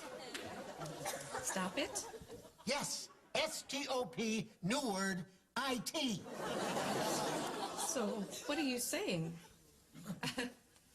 You know, it's funny. I say 2 simple words, and I cannot tell you the amount of people who say exactly the same thing you're saying. I mean, this is not Yiddish, Catherine. This is English. Stop it. So, I should just stop it. There you go. I mean, you don't want to go through life being scared of being buried alive in a box, do you? I mean, that sounds frightening. It is. Then stop it. I can't. I mean, it's been with me since childhood. No, we don't go there. Just stop it. So, I should just stop being afraid of being buried alive in a box. You got it. Good go. Well, it's only been 3 minutes, so that will be $3. Actually, I only have a 5, so Well, I don't make change. then I guess I'll take the full 5 minutes. Fine. All right. Well, what other problems would you like to address? I'm bulimic. I stick my fingers down my throat. Stop it! What are you, nut of some kind? Don't do that. But I'm compelled to. My mom used to call me fatty. No, we don't go there. But I've been having this dream. No, we don't go there either. But my horoscope did say... We definitely don't go there. Just stop it. What else? Well, I have self-destructive relationships with men. Stop it! You want to be with a man, don't you? Yes. Well, then stop it. Don't be such a big baby. I wash my hands a lot. That's all right. It is? I wash my hands all the time. There's a lot of germs out there. Yeah, don't worry about that one. I'm afraid to drive. Well, stop it! How are you going to get around? Get in the car and drive, you kook. Stop it! You stop it! You stop it! What's the problem, Catherine? I don't like this. I don't like this therapy at all. You're just telling me to stop it. And you don't like that? No, I don't. So you think we're moving too fast? Is that it? Yes. Yes, I do. All right, then let me give you 10 words that I think will clear everything up for you. You want to get a pad and a pencil for this one? All right. Are you ready? All right. right, here are the 10 words. Stop it or I'll bury you alive in a box!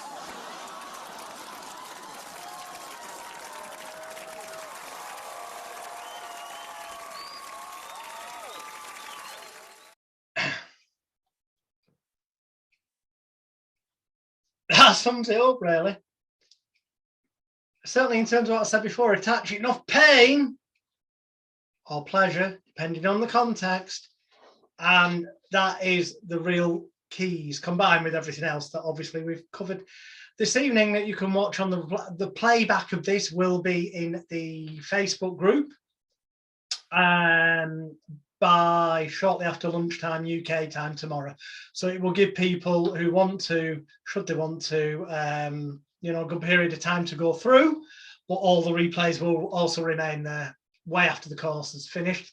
Tomorrow, we're going to go through those last slides that I didn't go through, and then we're going to teach you and go through, we'll actually go through a session of complete mind therapy and yeah, some other stuff, as it were. Sunday, we'll teach you cured, virtual gastric band hypnosis, and a bunch of other stuff, and marketing. Monday, we'll be teaching you time transformation therapy and mind hacks for the future. Oh, yes, we will, because it's already formulating in my brain. So there will be something to teach you to justify you then getting your certificates in that you can use for marketing to attract clients. And on Tuesday, for those that choose to join me, there will be a bonus session where we will go into everyday hypnosis. And that's something I've not really covered in any major depth anywhere in the Elite Hypnosis Bootcamp. And that is, we're going to cover how you are hypnotized through politics, religion, education, the workplace, the media, every facet of your life from cradle to grave. There are powerful people controlling what you do and using basically negative hypnosis against you. And on Tuesday, I'm going to kind of do a director's screening of my documentary, Extreme Danger, Extreme Hypnosis, which is a 1 hour, 45-minute long documentary that was made after several years research. And if I do say so myself, it's fucking powerful in terms of illustrating how you're manipulated and controlled by government, religions, education system, every area of your life. And then we will open it up to a kind of group discussion on how that is actually relevant to making you a better therapist. Because it's key to that idea that some people throw around about the fact that we don't hypnotize anyone. That's not our job. Everyone, if arguably, is walking around in a trance at all times, some kind of state, if you believe in that. Our job is to change the state they're in, from the one that's I'm a smoker to I'm a non-smoker.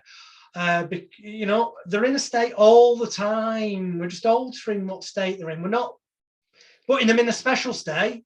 You know, when they're eating food, they're in an eating state. When they're asleep, they're in a sleeping state. When they're at work, they're in the work state. When they come to us, yeah, we'll go through an important seeming ritualistic process, and they may label it and come to believe that they were hypnotized in a special state.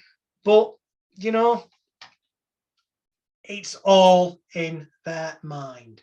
So with that in mind, thank you, everyone. So many of you who've actually stayed on. Thank you. We'll be back here. I'll be online by about 7:45, 7:45 p.m. tomorrow, but we'll be starting at 8 o'clock prompt. And if, in terms of this evening, if you could go either onto my Facebook wall, facebook.com/Alex the Hypnotist, that's my Alex William Smith profile, or go into the Time Transformation Therapy Facebook group, of which you should have been added and are members. But ideally onto my Facebook wall. And if you want to just leave a comment about your thoughts, your first instinct on tonight's session, I get people to do that each day, because as the days build up, you will see it just amplifies. So it's interesting to see what you think now after day one, and then to see how that opinion changes over the days and becomes more amplified as it becomes clearer, the pieces of the jigsaw. Any questions in particular, please post them into the Time Transformation Therapy group. And then what I will do is answer them in the group and or at the very start of tomorrow's session before we go into the stuff, because that way it just keeps everything that gets recorded in a logical order and makes it easier when you're watching the replays. So that's it. That's day one. Thank you very much indeed for your time. As I say, genuinely, as you will see as the weekend goes on, that is what I've said to you is all there is to it, is all there is to it. Yes, I'm going to give you some important seeming ritualistic processes you use. Yes, I will. But I have fucked up a lot over the years in every conceivable manner. I've done practically every training course on the planet to discover for you that the keys are what I've shared with you. If you go on my Facebook profile, Alex the Hypnotist, facebook.com/Alex the Hypnotist, click on the photos and go into the albums, you'll find one with, and it's not all the qualifications I've got, it's just some of the hundreds and hundreds of courses I've done over the past 30 odd years with some of the biggest names in the industry and people you've never heard of. And I can tell you whether it's tapping, eye movement, hypnosis, Reiki, energy healing, you name it, I've bloody done the courses, got the qualifications, tried it out in the real world, and I promise you, with every fibre in my body, and I'm just trying to remember the name of the song. Because, hey, we started with the song, we may as well finish with the song. I genuinely don't know if that's it. Here we go. So believe me, if it can be screwed up, I've screwed it up. I've wasted the time bothering about what level of trance they're in. All you need to bother about is, have they got their eyes closed? Are they doing what you tell them? If you tell them to keep their eyes closed and they keep them closed, then they're fucking hypnotized as long as it's been framed that way. On stage show, it doesn't matter what depth they're in. They're either compliant or they're not. They either do what you say or they don't. I fucked up everything over the past 30 odd years at some point to refine it, to discover that what I've told you tonight is the truth, and we'll build up on it more over the weekend. I fucked it up so you don't have to. So you don't have to continue being a course junkie. So you don't have to keep wasting your time doing stuff that doesn't work. So you don't have to worry, did they tap in the right place or follow your finger right? Because all of that's irrelevant if you get the structure and the process right. And believe me, when it comes to screwing things up, and I'm going to leave you with this song, and then please leave your comments in the Facebook group. You'll have to excuse the advert that YouTube gives you, but I'm going to leave you with this song and then I will log us off. Replay will be in the group tomorrow. I'll see you tomorrow about 7:45. Please book comments on facebook.com/Alex the Hypnotist on my wall before you go to bed. It encourages me and it makes me feel loved, wanted, needed, appreciated, cared for, cherished and valued, and proves to me that you've taken some worth out of this, which will grow better every day. And remember, don't fuck things up like I've done. Listen to me, I'm telling you the truth. Nobody share screen needs to fuck it up like I did. Because if anyone's going to fuck it up, I've done it for you. And I am honestly telling you the truth. Good night. If there's a wrong way to do it, a wrong way to play it, nobody does it like me. If there's a wrong way to do it, a right way to screw it up, nobody does it like me. I got a big loud mouth, I'm always talking much too free. If you go attacking manners, better stay away from me. If there's a right way to keep it cool, the worst way to be a fool, nobody does it like me. I hear a love song about it, I toss like a salad, nobody tosses like me. And when my evenings get tougher, I just take to buffering and drink a hot cup of tea. Last night I met an old acquaintance at a fancy corner pub. He said, come on, let's have some supper. Then he used my diners club. If there's a wrong way to take a guy, the worst way to make a guy, nobody does it like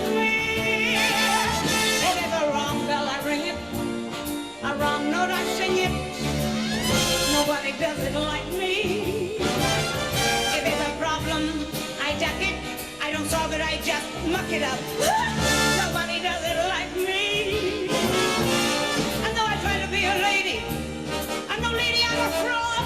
And when I talk like I'm a lady, what I sound like is a fraud. If it's the wrong way to take a guy, the worst way to get a guy, nobody does it like me. Nobody does it. No, nobody does it. Nobody does it like me. Nobody does it like me.